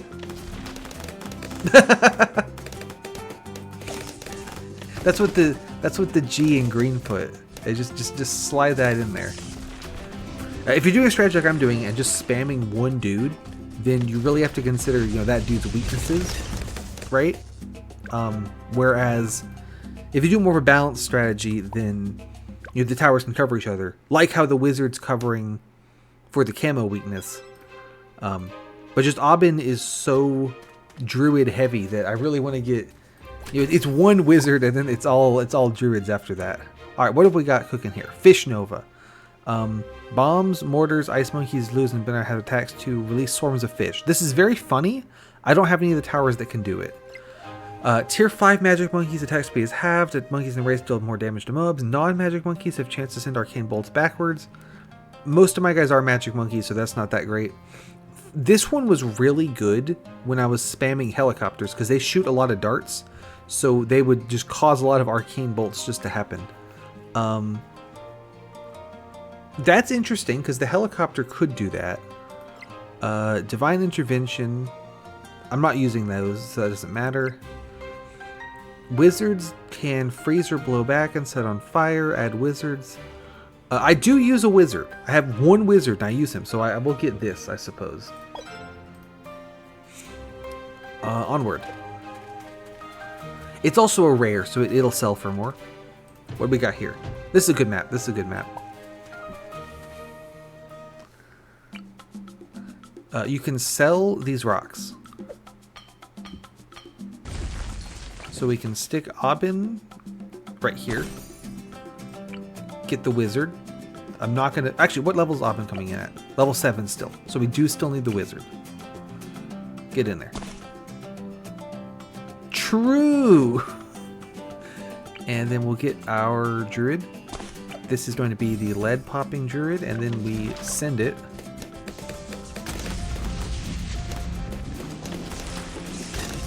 Get pushed, idiot. Yeah, I'll probably get back to legendary next week. I did... True! I did, I wanted to do a stream of this because I was having so much fun playing this roguelike mode. So I did one. And then, you know, last week I was like, I asked around like, hey, would you want to see Bloons or Minecraft, or you just don't care at all? And the winner was to play Bloons. So I played Bloons and I got halfway through a run. So I figured, okay, well, if I do one more week of Bloons, then we'll either finish that run or I'll lose, right? So that was kind of my thought process there, was, hold up, this is really fun. I want to continue doing it. I hope you can understand.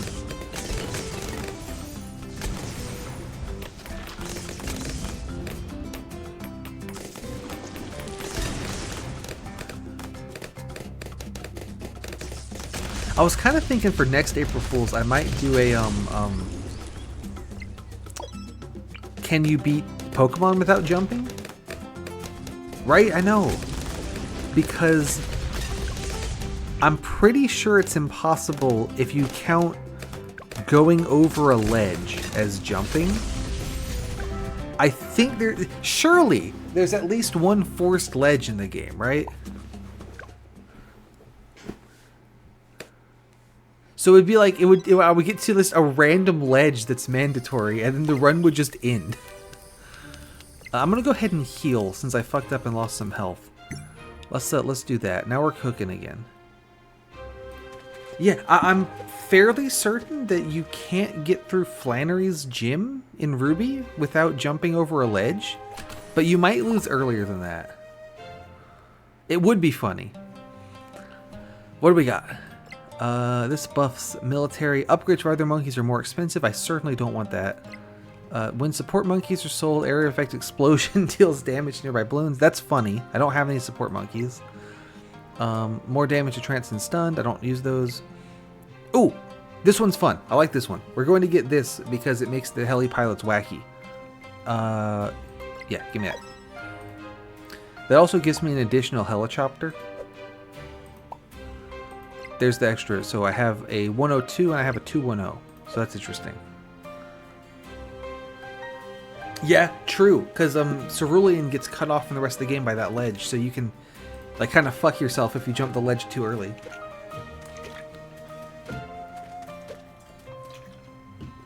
No, I have a bold strategy here. I'm going to level up, not you, one of my guys.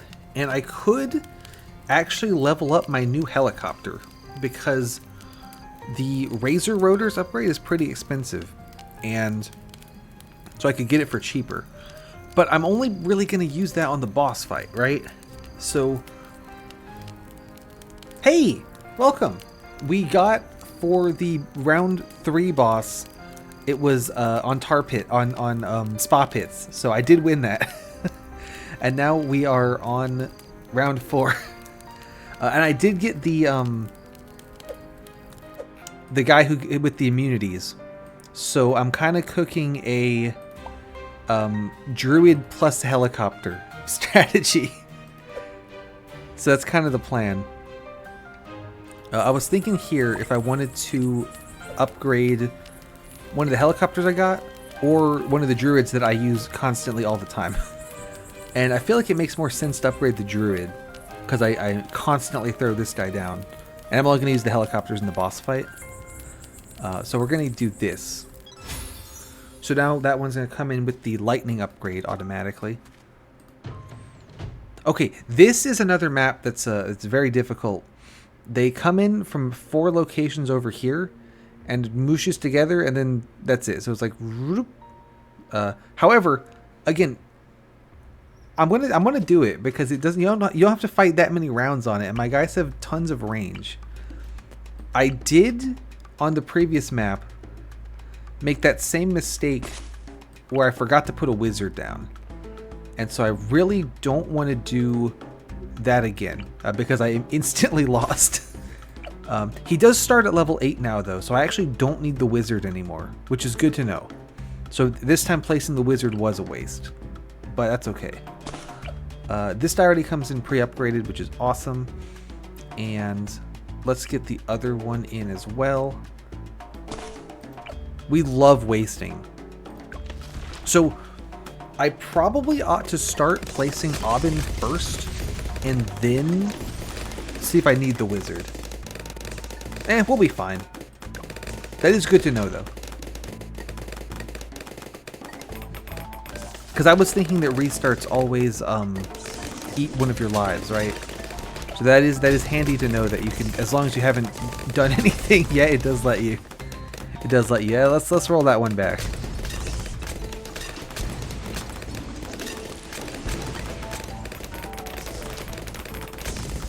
The upgrade I got where it makes the tier 4 guys push back the blimps is fantastic, and I really like it. And when I have to go back to playing the game normally and not having the upgrade, I'm going to be so upset.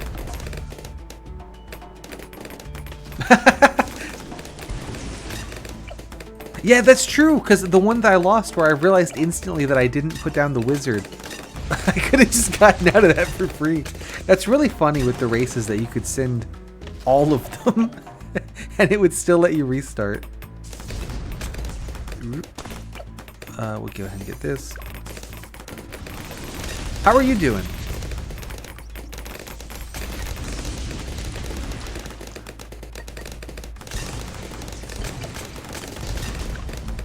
I kind of want Aubin's range to get in big enough to reach the other side so I can put a guy on here. Get some... I feel like I'm only covering the top half, but they do have big enough range it doesn't really matter.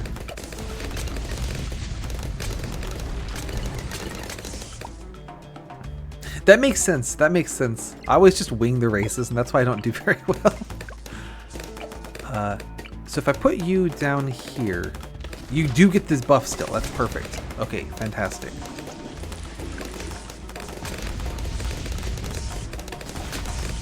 I think we're cooking.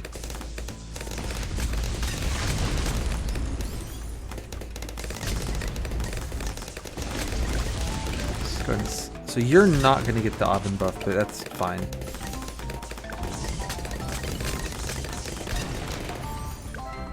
Nice. Well, good morning. Happy to have you.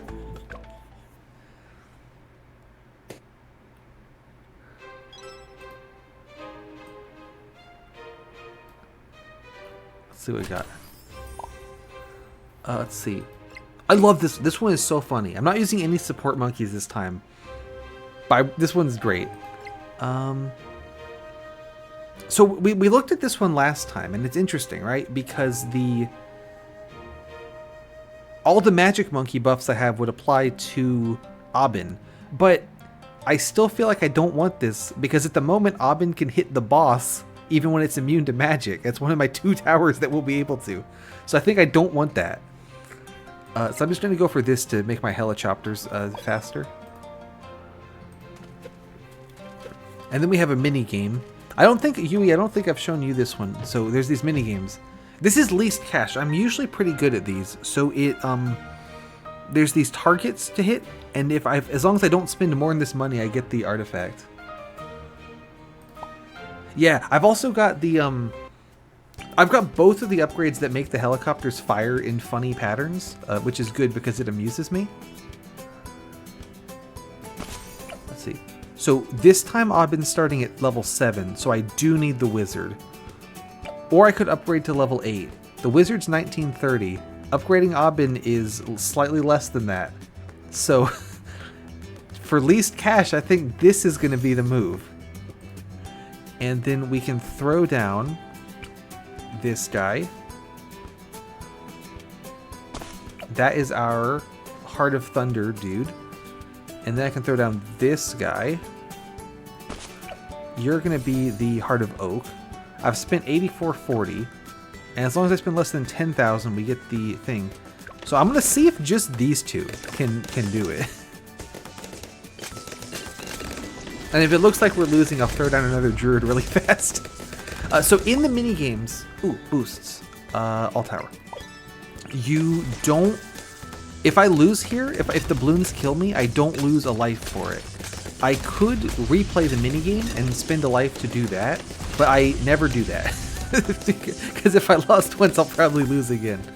So, however, I am free to be a little more uncareful in this because there's no risk of death. It's just risk of not getting a bonus.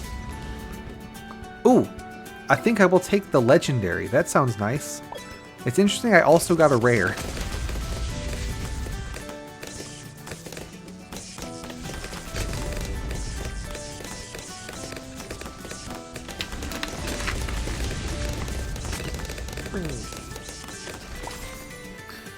We'll take inspiration.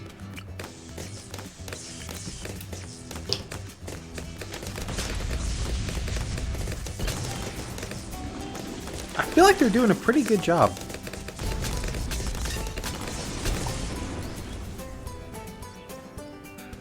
I don't want any of these. I'll take that. Right? You mentioned, I believe, that if I were to pay for the reroll, that does not count towards the least cash total, even though everything else does. That's pretty interesting. Also, can you confirm the guy I have to fight, the boss guy? I think it's Dreadbloom, right, with the immunities and the big drill. Is that one count as a lead? I think it counts as lead because it was making the hitting a lead sound. So I just want to make sure of that.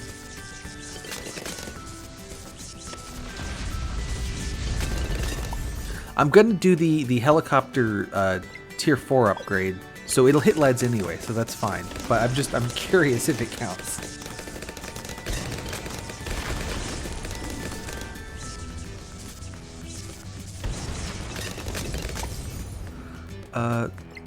We got really good rolls there, unlike everything. There's all rares and stuff. That was awesome.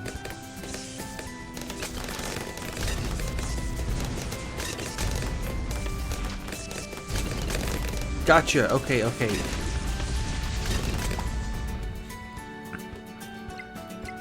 Interesting. Yeah, that makes sense, because I noticed that while the shields were up, it wouldn't make the lead hitting noise. But then once the shield was down, it would make the lead clinking noise. Because I tend to have several druids as the one that can't hit lead, and then several as the one that can hit regrows. So the regrow guys all couldn't hit the hit the lead balloon. What do we get? Give me something good. Slower is harder. Slower projectiles with more damage. Ooh. That seems good. We also have... I don't use primaries. I'm not really using my boats, so I don't need that. The pontoons could be good for... I do have boats, though, so I could use the boats in an emergency. Or... I'm not sure on this one. Yeah, that's what I was thinking. Because I had this one pop up before, not as a legendary. And I'm like... My whole strategy is relying on Abin leveling up and getting that camo detection. So making it so that he doesn't do that, I think, is a bad move. I think I'll just pick this up. And just Abin will be a power machine here. So, start in round increased by 10. So this has really buffed it up. But this map is not too bad. I just need to not be an idiot. I have been an idiot on this map in the past. Specifically, I'll forget to check which way they're going. So the way this map works is that the balloons come in on the sidewalk and they go around the circle and they leave on the other sidewalk. And also do that in reverse. And also the blimps will come in. That makes sense. The blimps come in on the road instead of on the sidewalk, and then do a lap around this part, and then they go up and over the routes here. So there's like three different routes they can take, which is always exciting and fun. Let's get you right here, and you come in at level 10, which is fantastic. I don't need the wizard then. So let's go ahead and put our guy here with the lightning, and another guy over here. And go ahead and give you the thorn swarm. And I'm kind of thinking I could throw down a helicopter. I did get an extra druid who's 101, but for some reason I'm leaning helicopter. Helicopter's not going to be great for this map though, because it has multiple lanes to defend. Maybe that's a fool's move.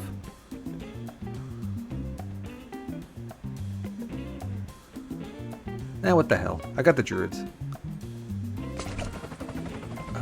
You go on pursuit mode and hit camos, and I'll give you the leads in a second. So yeah, you can see the blimps come in on a different route than the regular balloons do, but then when they pop, the balloons that come out of the blimps continue on the road. That's kind of the idea. There.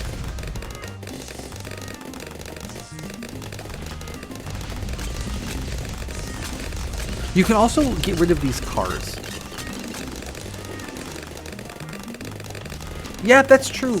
I was wondering with the helicopters if it would, on maps like this where there's lots of entrances, be more effective to, set them to patrol or something over just force them to spend all their time over the map rather than darting back and forth like a lunatic and missing the map half the time. So you can click on various things, altar position, so you can click on these to remove part of this ice lake, or maybe the whole ice lake, and you get water, so you can put boats there, which is pretty cool. And you can click on the cars to remove them, and then put towers in the driveways.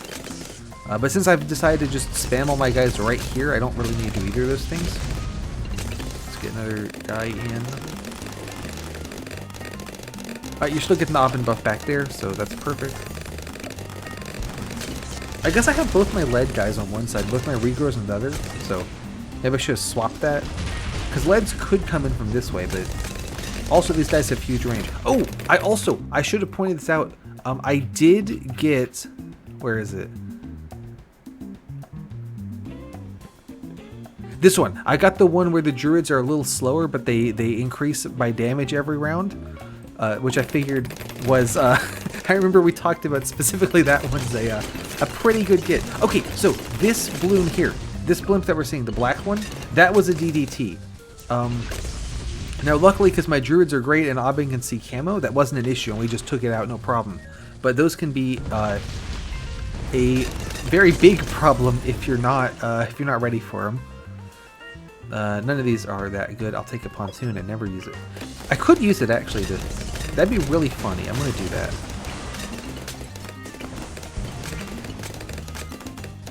There. The perfect crime.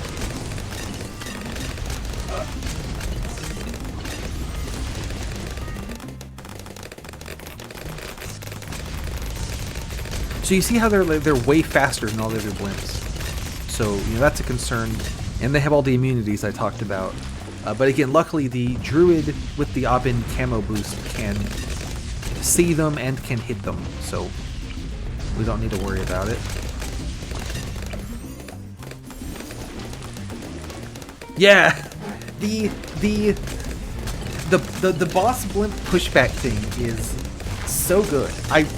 When I have to go back into playing normally without that, I'm gonna be so disappointed that my guys aren't just doing that. Any option for druids to crit? Oh yeah.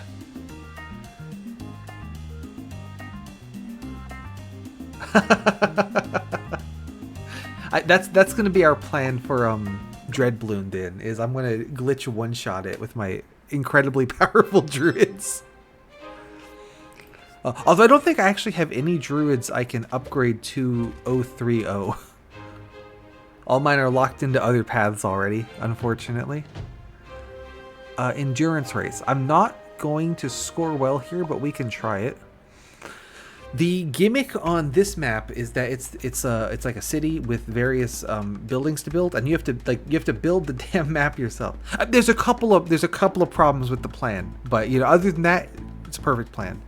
So all these different buildings you can click on and build them.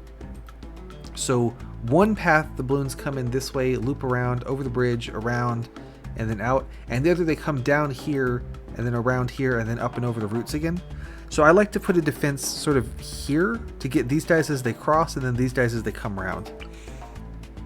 Aubin can see through walls, which is pretty handy. So I can put him here, and he can see through this building and still hit on this path down here. What level are you coming at? You're coming in level 8. That's perfect. And then these guys can't see through walls, but if I shove you right there, you still get the Aubin boost, which is fantastic. And you're the lightning guy, so then you can go over here, and we'll do that. So the gimmick in these races, I'm going to go ahead and put a third druid down as well, because I want to.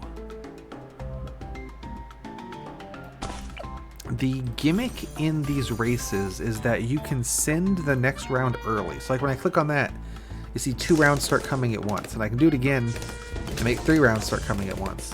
So in this particular challenge, I want to pop a lot of balloons, and I have 5 minutes to do it.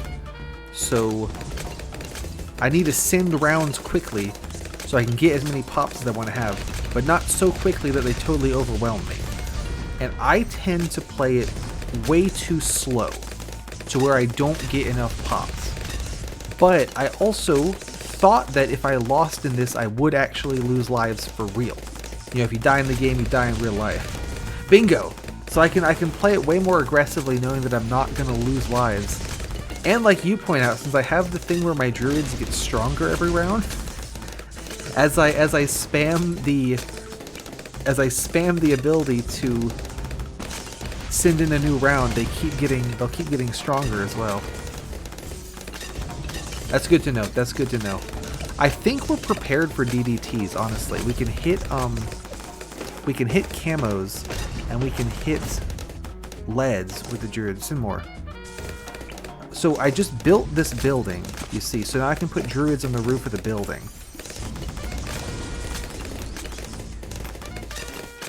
I don't really care what the goals are, honestly. I'm just going to send it.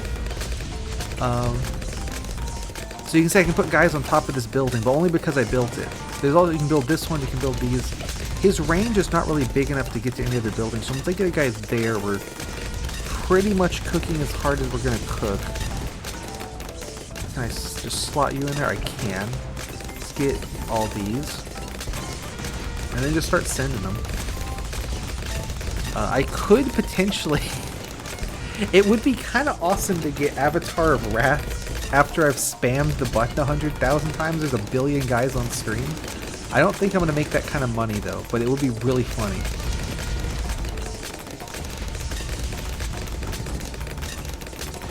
Yeah, I think so. Let's do that. Because they're handling it pretty well, I'll say. They're doing a good job. I could throw down more guys, but they wouldn't have the Aubin boost, so they wouldn't be able to see camos, you know. So I'm not sure that they would be as useful as the ones that are Aubin boosted. And I also just think it'd be really funny to buy this, but I don't think I'm gonna save up that kind of money.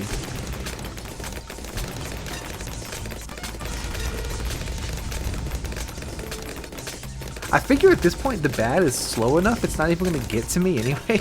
So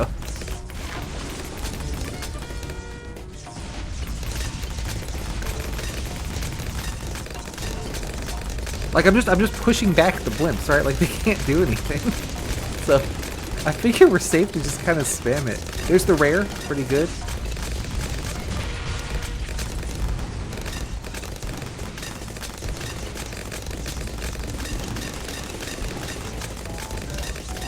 Oh, we're not really getting the pushback on this guy though.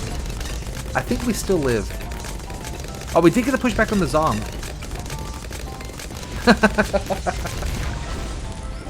I probably could have played that more aggressively and got the legendary, but I didn't do that. So, such is life. What do we get? Slower's Harder, Duck-Ageddon, Corrosive Darts, Great Inspiration, Mulligan. That could be good, but I already have the common... Right? I won. That's good enough. I already have the common reroll. So I could take this, but there's not going to be that many more spots in the game I might need it.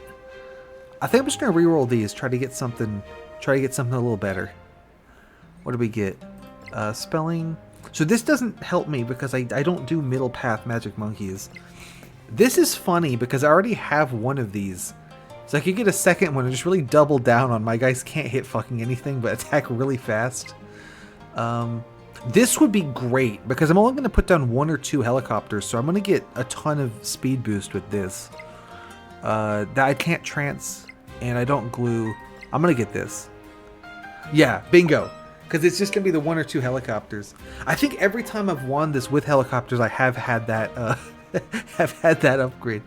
So let's take a look at what the future holds here. I could go down the middle route and get a treasure chest. I could go down the bottom route and get a camp and then a shop. Or I could top route and get a camp, a treasure chest, and a mini boss fight. So that's the most things. It does also give me the most, the most battles. And I kind of feel like I'm really cooking right now with my strategy anyway. Like, I think we're in good shape. So I'm kind of thinking just go down and then just to the boss. Like, there's no need to deal with this extra stuff. Like, we're good, just we're cooking.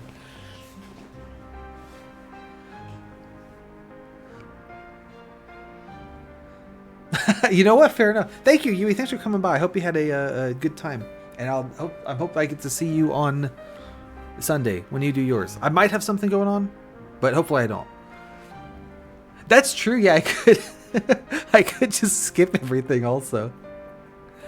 Yeah, let's go down. If it doesn't give me maps that are too bad, I'll probably still do them.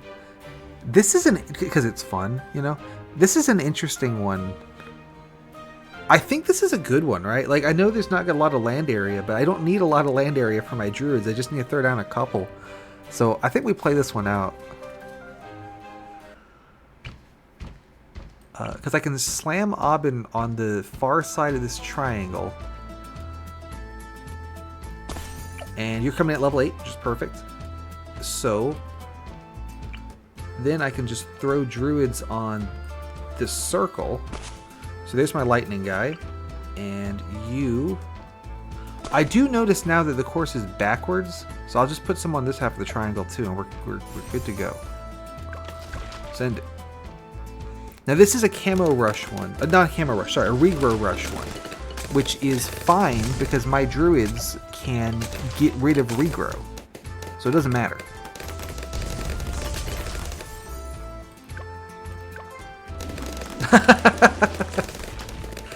That is a good strategy, and I have absolutely done that where I get towards the end and it's like, yeah, I don't want to deal with this map right now. We had come up on the way. I don't think you were here yet. I got that glacier map where your guys get frozen every 10 rounds. I'm like, yeah, I'm not dealing with it. I'm not gonna deal with this. This ain't happening. So I just skipped it. So it's always good to have a couple of skips in your back pocket, right? To just be like, yeah, I just don't want to deal with this one right now. I think that was the right call to not bother with glacier. I do not want to deal with that. All right, let's get you in place, and we'll throw you down as well, and give you the regrow ones.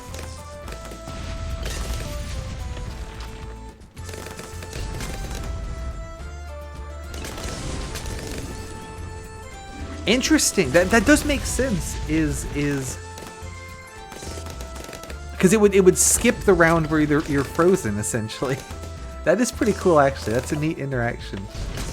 Yeah, I figured I don't want to, especially where my because if I tried to play it right, I'd have to put down Aubin and I'd have to put down a druid, and then like delay and put down the next druid in the next round. So I gotta do all of whatever the first round is with just the one druid. So I wasn't. I mean, I guess I could do you know, 2 druids down and then 2 more. But I don't think there's anywhere on the map you can fit 5 guys next to each other like that. Yeah, that's true. That's true. You have the classic sell and place a new guy who's exactly the same option, don't you?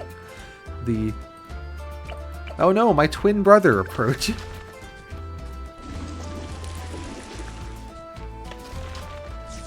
I probably could have put these guys a little more over here so it doesn't take so long to get to them, but it's fine. No, we're doing well. I can squeeze you in and get Aubin boosted, so that's good.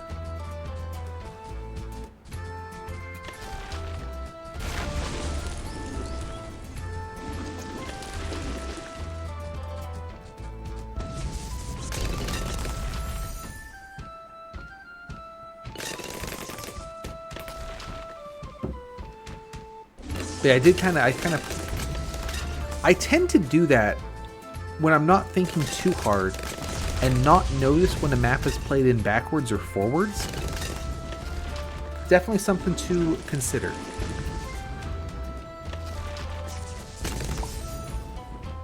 Especially when I've had a lot of maps in a row where they just do both halves of it, you know, at the same time anyway. Not that I have had that, but just, you know, there's like Haunted House or Polyphemus or whatever. I just get confused and stop looking at the directions. Let's get a helicopter. No, kill. Alright, the helicopter got... Okay, the helicopter got 3,000 damage just in that. So actually, I was gonna make fun of it for not doing anything, but you know what? I'll allow it. It did okay. Onward. So yeah, let's see. There are, if there's no surprise camos, 1, 2, 3 more balloon attacks. Oh, this shop is a legendary shop also. That's kind of cool. What is this one? White balloon. I want to play this one out because this map is not too bad. And we were kind of talking about, like, it is strange when the optimal strategy is like play as little of the game as possible, because it's like I'm playing the game because I think it's fun and I enjoy it. So you have to bear with me being potentially suboptimal here.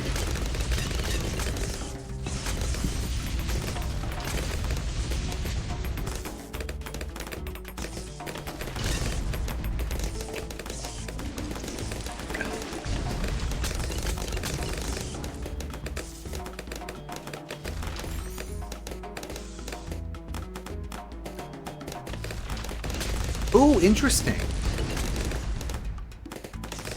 I did not know that. That's really cool though. So if it like if the things in the queue are red, blue, green, they would go green, blue, red. That's funny. It's like they've all gone through already, and then they have to just like sort of turn around and back up through it.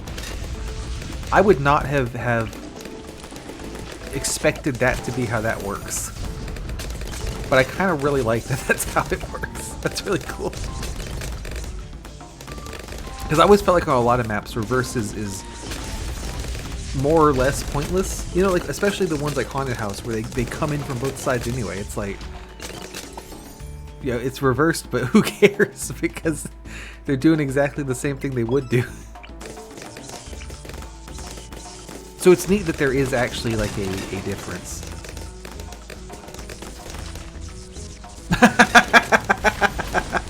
Yeah, you know what? That would do it. That would do it. So just like, here, good luck.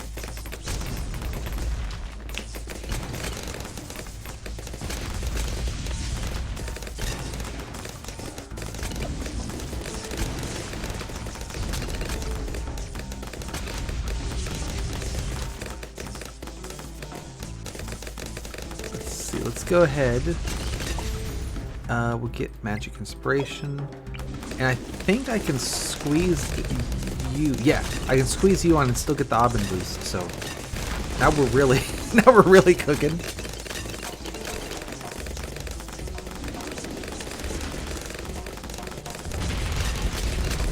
Yeah, that makes sense. Like I said, I still don't know the rounds in, because of the way that the game starts you on different rounds constantly. I don't really get a feel for like, okay, it's about this long before I see leads, or about, you know, whatever. Now obviously I could just read the number I'm starting on and then just use that, but I don't do that. So let's see. I'm thinking that our fleet is pretty good. Honestly, I think our fleet's pretty good here. So I could level up one of the helicopters, probably this one, to just make it a little cheaper. Yeah, honestly, right? What's the difference between it's going to throw, you know, 30 greens versus it's going to throw 35 greens or whatever? Let's see. Probably this is the move. I could upgrade a common. Do I have any commons worth upgrading? Gatling gun, Rogue Edge. What does this one do if I upgrade it? It gives Druids more range. That's not bad. Oh yeah, I've seen the more leads and DDTs one, and it's never thrown a DDT at me, so I have been wondering when those guys start showing up. What does this do? I think this is like obviously the answer, is increase Druid damage by more. And my party's too much, so you know what, Dart Monkey? You had a good run. I never used you once. Get out of here.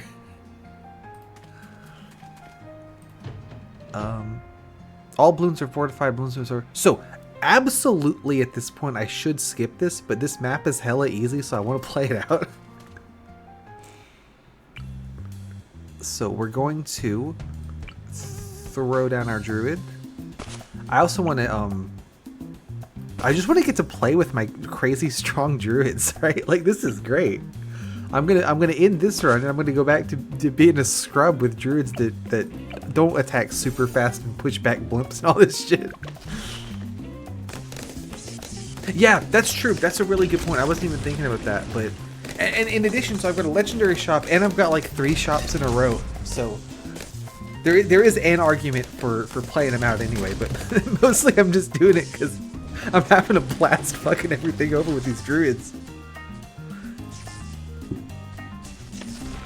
I was telling Yui, like, when I'm playing just sort of normally, like not in the rogue mode, I don't really tend to use the Druids very often. Yeah, true.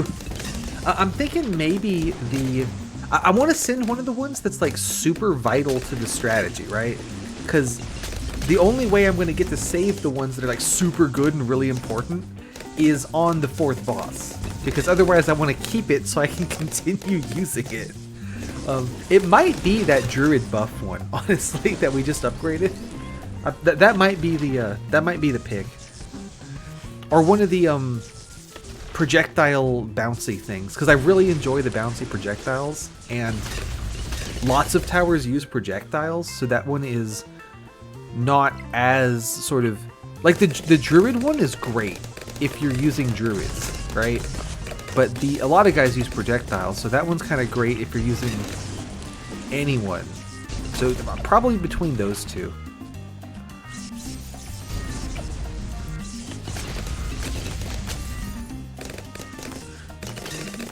I'm kind of thinking I should start extracting more of the common artifacts so that I can bring in, you know, 3 of them and then like upgrade them in the run.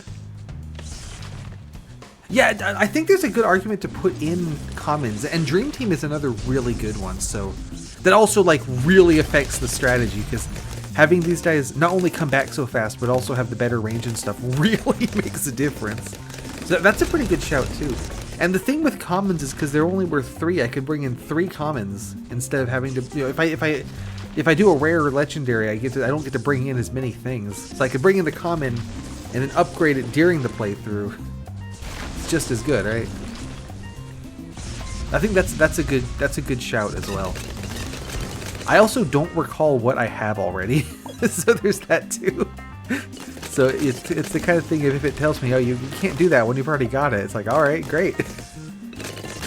glad to hear it. I'm glad. Good, good. But I definitely don't have a ton saved, so.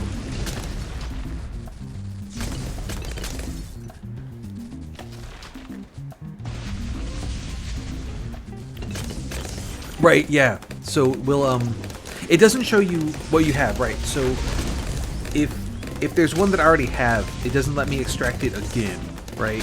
So if I'm like, oh yeah, I think I want to extract Dream Team, and then it's not on the menu, it's like, oh, I guess I already had Dream Team. All right, fair enough.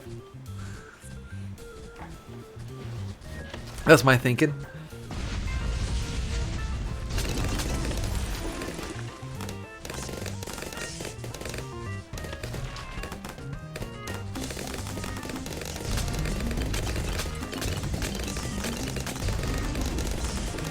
These guys haven't recharged yet. All the buffs to the range is really helping out, because I always struggle fitting all the druids into Aubyn's range, but since he's got range buffs, now they all just fit easily. And put out 1,000 guys. This is not... I remember you talking about where you got like soft locked, where your guys were pushing back the blimp, but they couldn't actually hit it. So that's not what's happening, but this reminded me of that a little bit, where they keep shoving it out of range.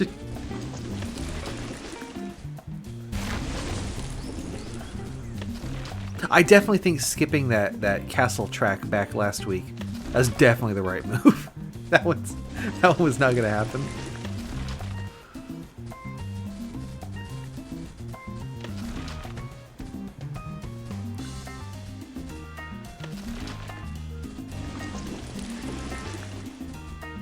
Come on, you can do it. You can get there. I believe.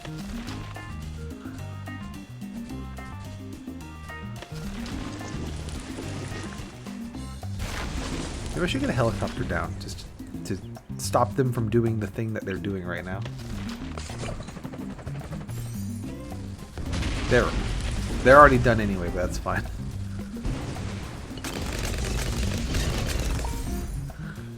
Magic. More range.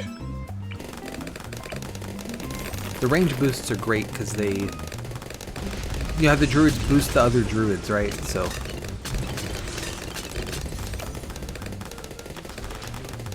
Although they're probably all at max anyway. I guess this guy's not because he's way out on the edge there.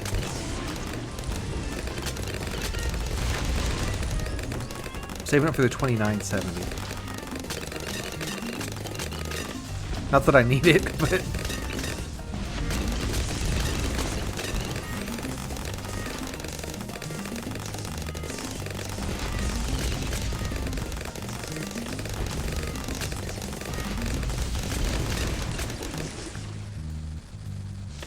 While this closes, give me just a second.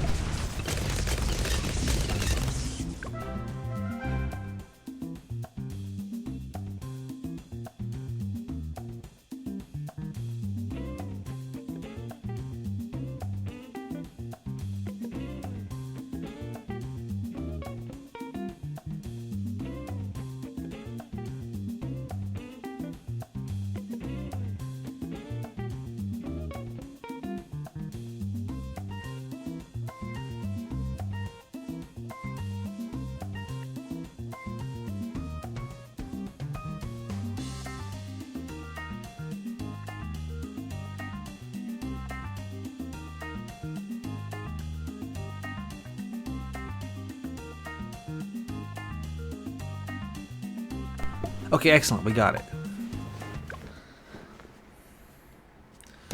Alright, shop number 1. What you got for me? This is not the legendary one. Beasts, military, heroes radius, but we do more damage to mob and have camo detection. We already have that, so I don't need that. This has saved my ass on a couple other runs, though. Let's see. Darts, don't need that.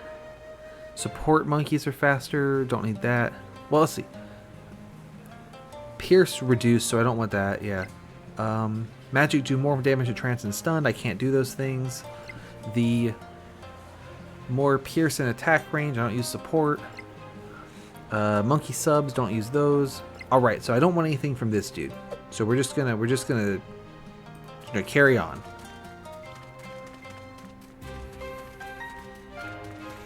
What map do we get here? You know what? I think I'm not gonna do this one. I'm gonna be real with you. I think we are. I think we're just gonna. There we go.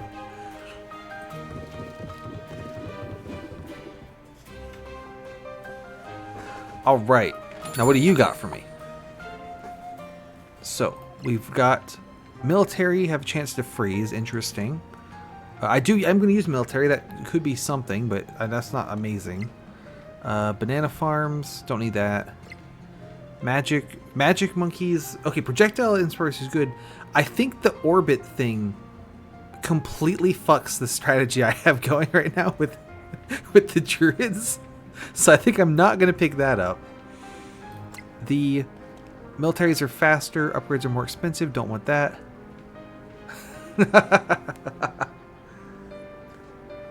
This one here. More do you want that? Don't want that. I want that. Or the Fish Nova. So tier 5 is have all monkeys deal more damage. You're right. I skipped this one earlier. I saw this one, but I skipped it earlier because I was not using any non-magic monkeys, right? But now that I am, and the helicopter spams so many darts, that's actually an amazing one to pick up. So I'm gonna let you know a little secret. I have got the Essence of Blunarius, which has basically been purely detrimental because all of my guys are tier 4 and above, but I picked it up because it was very valuable. So I'm going to sell that so I don't have to deal with it anymore. I can get an experience thing, but I need to buy like another thing that doesn't even help me to make the numbers work. Or I could spend tokens for this and then I could put the other experience point one in and just add tokens to it. That's kind of assuming that there's not gonna be anything good in the next shop though. But I could just do that. Oh, no, that goes down. Keep him in there.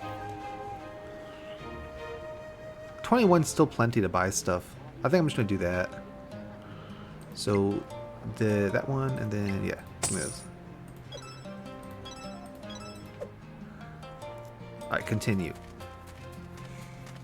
That's funny, all the legendary ones were kind of not great.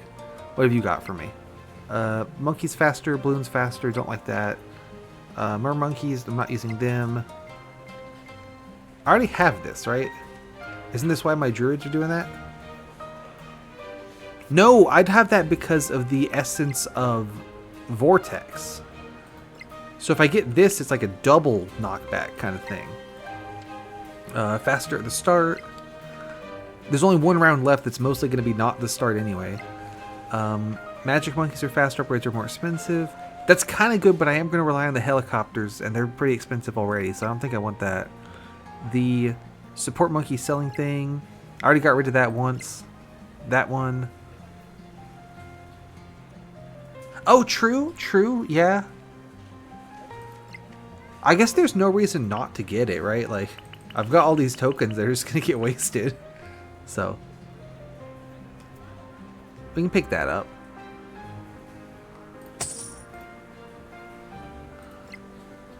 That looks good to me. Alright, here's the question. What map do I get? There it is! There it is! Let's see. That's bad for my helicopters, because they're going to get confused about who to attack. Yeah, that's true, that's true. So because the rocks are here, that means the boss is coming down this one, right? So I want to put my main druid force on this one. I believe. So, I'm thinking I want to get the magic guys down pretty early. And then so that they can do as much damage as possible, and then But then we go over to the helicopter, right? So you go there. You have the thing we need. That's good. I'm gonna get down my helicopter that will have camo detection. Oh, it's a little too expensive to buy that. That's not great. But that's at least better than not having anything. And then we'll get down a guy on this side who can at least see that zone. And we'll get down another guy on this side who can at least see this zone. And we're just gonna see how that goes. I really want to get this upgrade. So I'm trying to think if I want to send, because I could put down my other helicopter, right? I have 2 Razor Rotors copters, but I really want the dart ship so it can actually hit the boss. So I'm gonna send that, and we'll just see how that does. Immune to primary is fine. I don't care.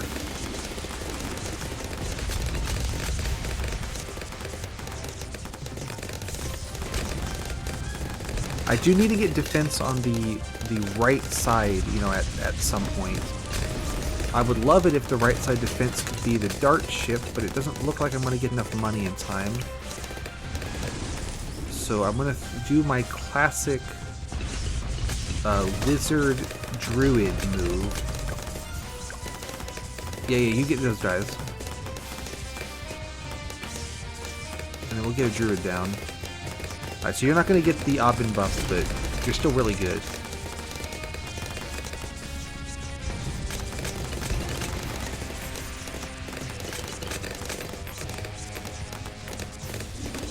You're right, yeah. It's not looking great, but we're once I get the dart ship, things will be going pretty well. But yeah, that's a good point, is I can throw away the one. You think more druids? I really think I need dart ship. The fact that he becomes immune to magic has me so scared, but I don't think my guys are going to do enough damage to actually get him down. You know what I mean? Like, they're not... We're not on pace to actually bring him through the military section before he's out of the range of the guys. So... I think we need more of those. And then, of course, the problem is going to be that the helicopter still needs to be able to hit the guy.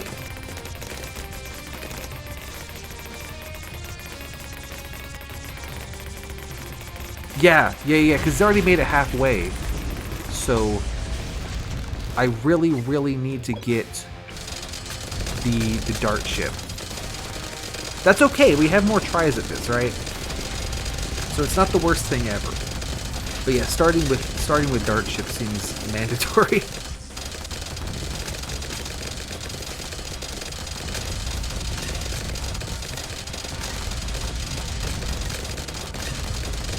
Abin's doing good work. And we got that.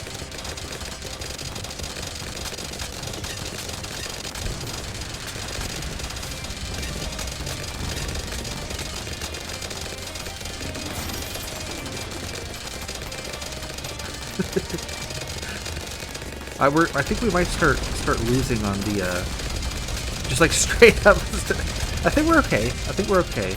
We're not gonna have time to kill him though. That's not gonna work.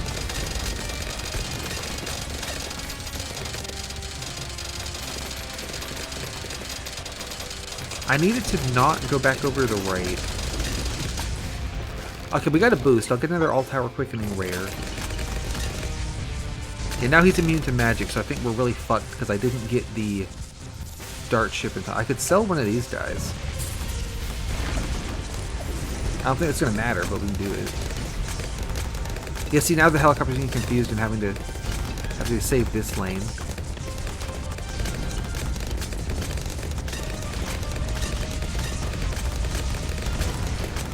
Now they're over on this one where I do have a good defense, so...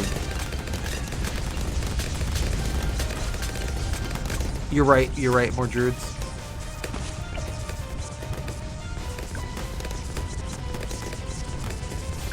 I think we're done here because the DDT's on this lane. I don't have enough defenses. Well, maybe. No, I don't think it's gonna work. You are right though with the druids. I don't think we're gonna break this shield before he goes off the screen, to be honest.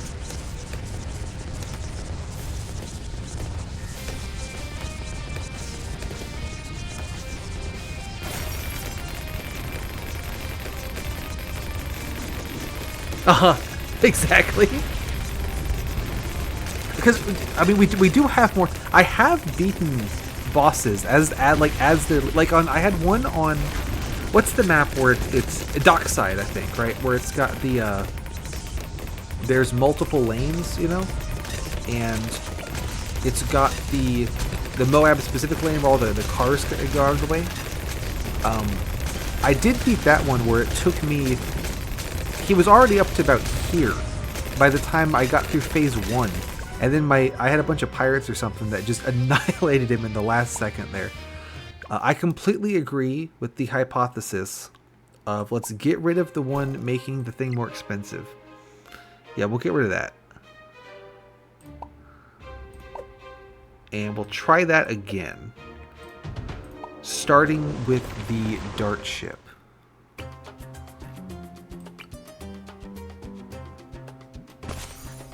I still want Aubin, obviously, and I think it's got to be the helicopter that can see camo.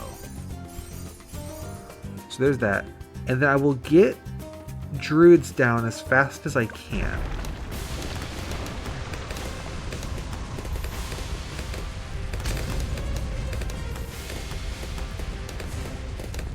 I'm thinking one here near Aubin.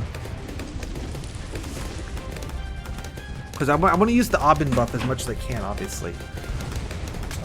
And I'm thinking that the get rid of regrow druids are not going to be worth it here because they can't hit the boss.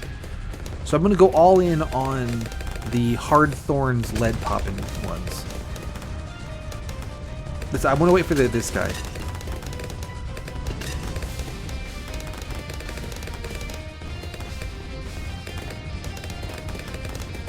There he is. Bam, get in there.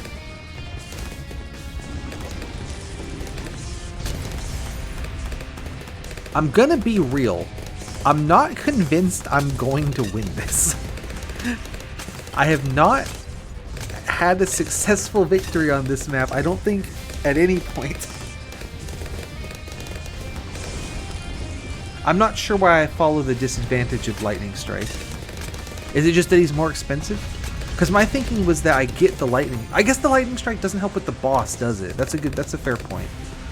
Because it's a spread move, right? So it's hitting balloons, but it's not hitting the boss more. That's a fair point, actually. Yeah. I think I'm just gonna rely on the helicopter to cover that right lane. Now we're just gonna hope it's up to the task.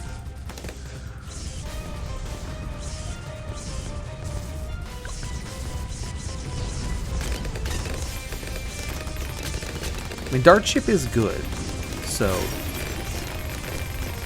it might be up to it.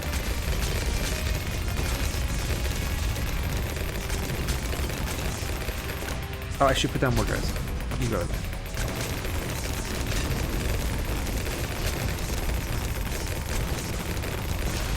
Because I need the druids to carry through the immune to military, and I need the helicopter to carry through the immune to magic.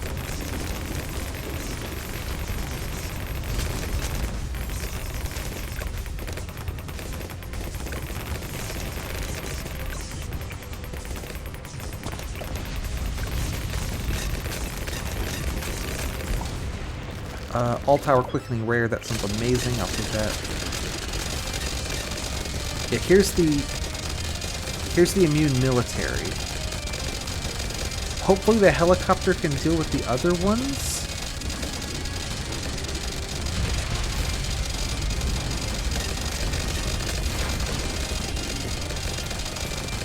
I still think we don't have it. I don't think it's going to happen.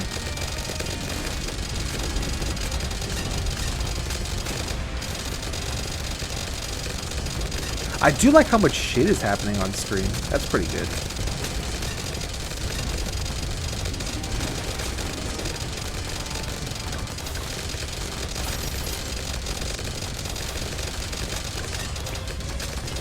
Throw you there.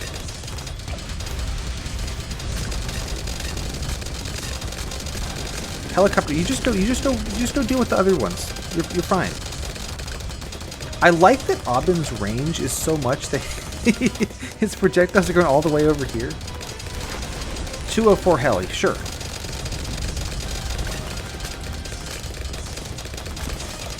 Yeah, I mostly just consider getting this map as just I lose, you know? So I'm not too fussed if this doesn't end up working, but we can do our we can you know, we can throw a couple things at it, right? So here it's down to just the helicopter, and I don't feel like it's got enough time to pull it off, especially with also having to deal with these.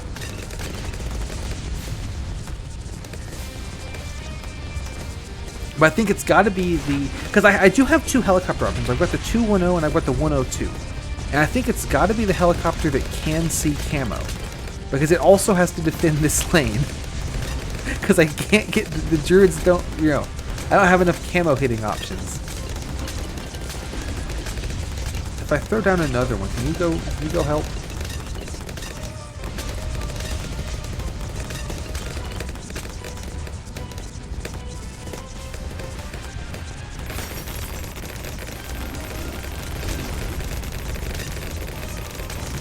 I mean, it's doing a good job here with just taking these out with the rotors, but it's just we're not doing nearly enough damage.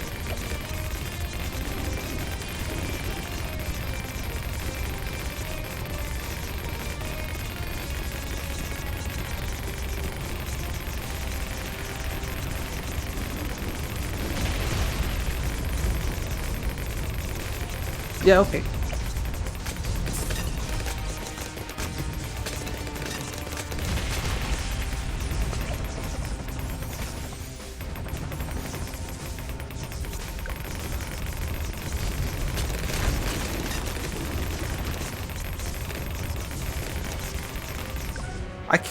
I didn't really get a good vibe on if that was doing more or doing less or doing the same. I think I just lose this. I don't think this is winnable. I'll keep trying. You got any more ideas? Because I was really relying on that the helicopter would be able to put out enough damage, and it's not doing it. I could... So I have the option to swap to having this helicopter be the one that I use, where it's got the faster firing, right? Could be good. Would do more damage to the boss. My concern is I think I just lose because I can't defend the right lane at all. You know what I mean?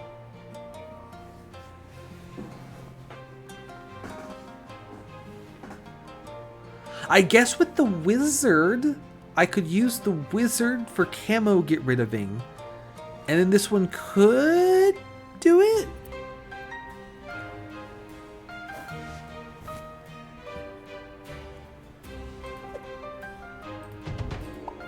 Like, I don't like it. Do we like Aubin here? Do you think I gotta put Aubin somewhere else?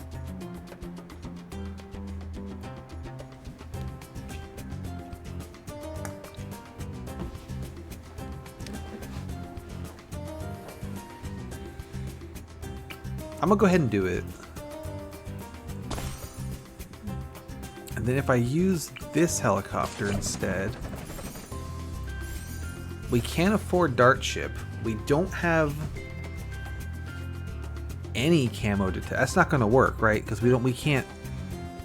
None of these guys can see camo. I could put a druid that would be able to see it, but the one druid's not gonna cover the whole lane, and I can't afford my Shimmer Wizard.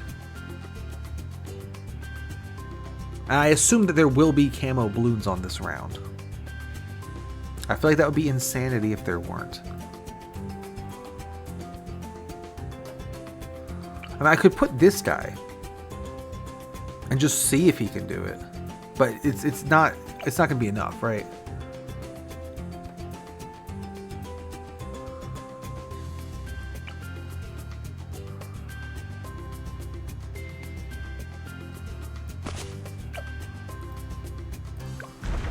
Yeah, see, immediately they come out one.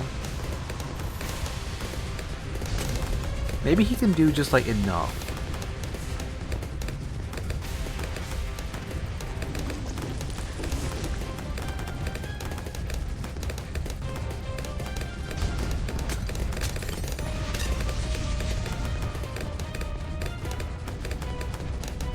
Okay, we survived the first round.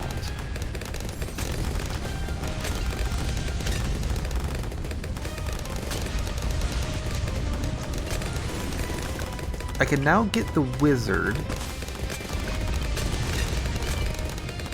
Yeah, no, you're right. You're right. I think it's just going to be that the helicopter doesn't put out enough damage. I do have a boat, but he's preloaded to not have the fiery grapes, right? So he can't do a lot. Because he, you know, it's the wrong boat.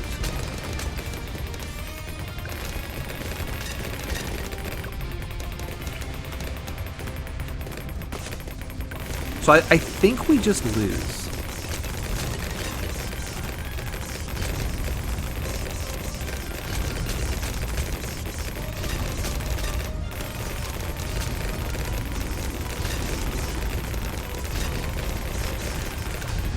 $502.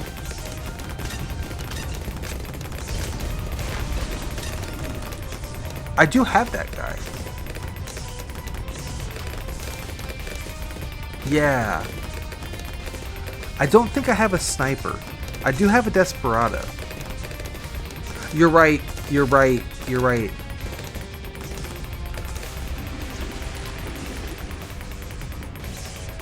So it'd be like I have to. Yeah.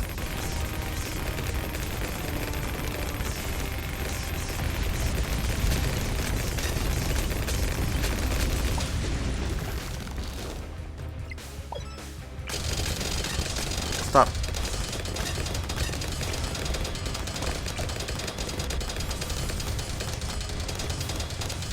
Oh, 3-2 what? Desperado? I can try it, sure.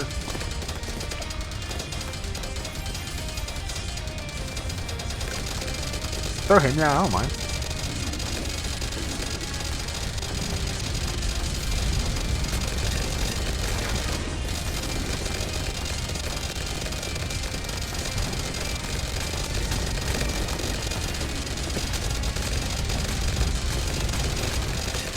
Oh, is that how he works? I haven't used this guy much. I don't know if I'm going to even get the money to buy the upgrade anyway. Is that why he has two radiuses? He's got a small one and a big one?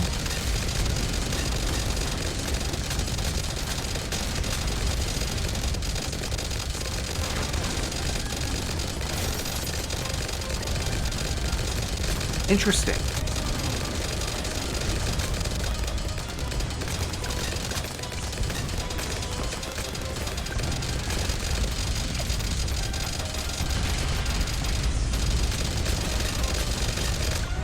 Oh, well, we just lost from leaking that time. I think it's Jover.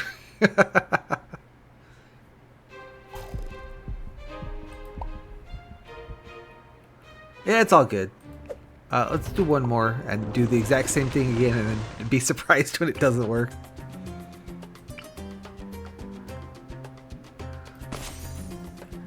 I definitely, just in general, struggle a lot with maps like this where they have a lot of different paths to have to cover all at the same time.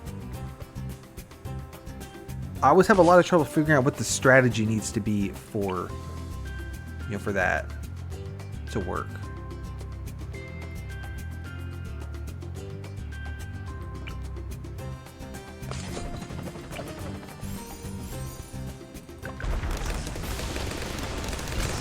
Yeah, exactly. I was worried about this with the Druid Blob, right? Where the Druid Blob does not cover lots of different lanes very well. It's not mobile. And I was hoping that the helicopter would...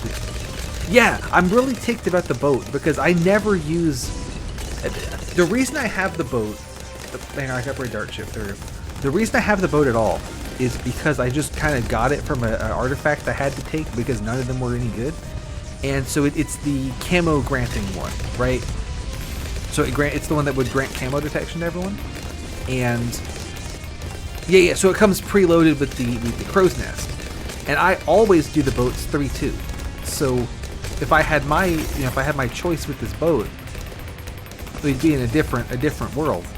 Then I could spam a ton of boats in this puddle and maybe get some damage off. I don't know if it'd be enough, but it would definitely help. The boats do a lot. Yeah. Well, I was thinking that the helicopter with the dart ship, because it has missiles and stuff, right, would deal with the leads pretty well.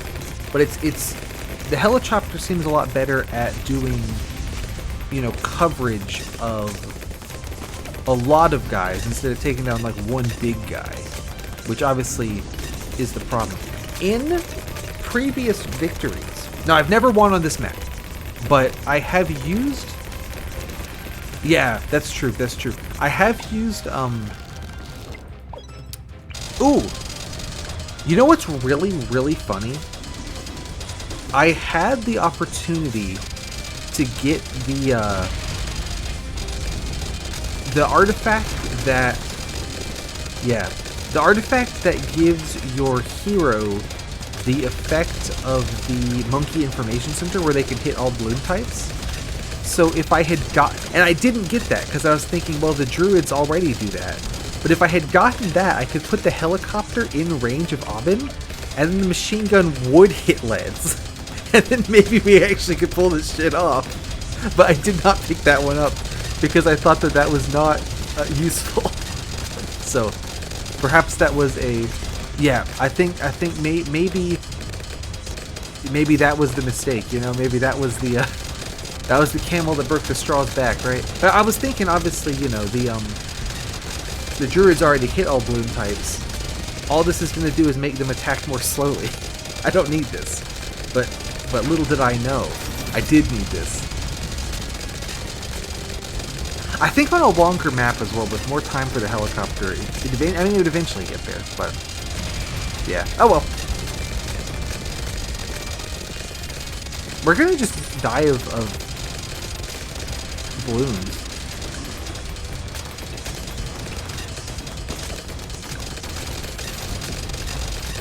Right? Like anyone where I have more time to hit the dude, and I don't have to worry so much about covering all the paths and things. Because even if the druid blob could just be dealing with all the regular balloons, it's all good.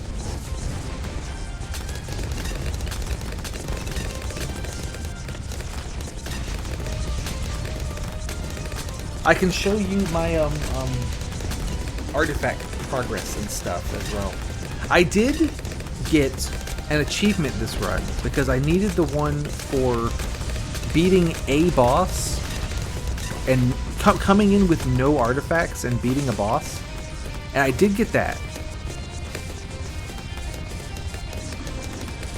It's too late now. This is my last life. That is a good point though, because with I think we're gonna die of this. I think this lane's gonna kill us. Yeah, there it is. But yeah, because they start on the left, so if I could do it, if I could in left, middle, right. I'm thinking as well, I was pretty consistently on the all-tower quickening, because that sounded really good. But I don't even know what my other options were. I should have at least looked at those to see what towers I was getting, to see if one of them could save my ass. Maybe there was just a boat or something in there that would have done it. Oh well. I got 2,000 experience points. I'll have to check the VOD and see what options I was turning up. There's just like one that would just want it for me. Yeah, I needed exactly, yeah. I needed this one right here. And I got the achievement, so it was worthful. Nice. And then what artifacts do I have? Here's my random collection of artifacts. So I don't have that many. Honestly, fair enough. I was looking at them, and it's some of them are like begin a campaign and defeat your first tile, right? Like, of course I'm going to do that. I did place 100 boost monkeys in one campaign. So when I was doing this one, I just exclusively picked the boost monkeys instead of picking the temporary artifacts. And I would just get whichever one was the cheapest and just put it down every single time, you know? So that was good. And then let's see.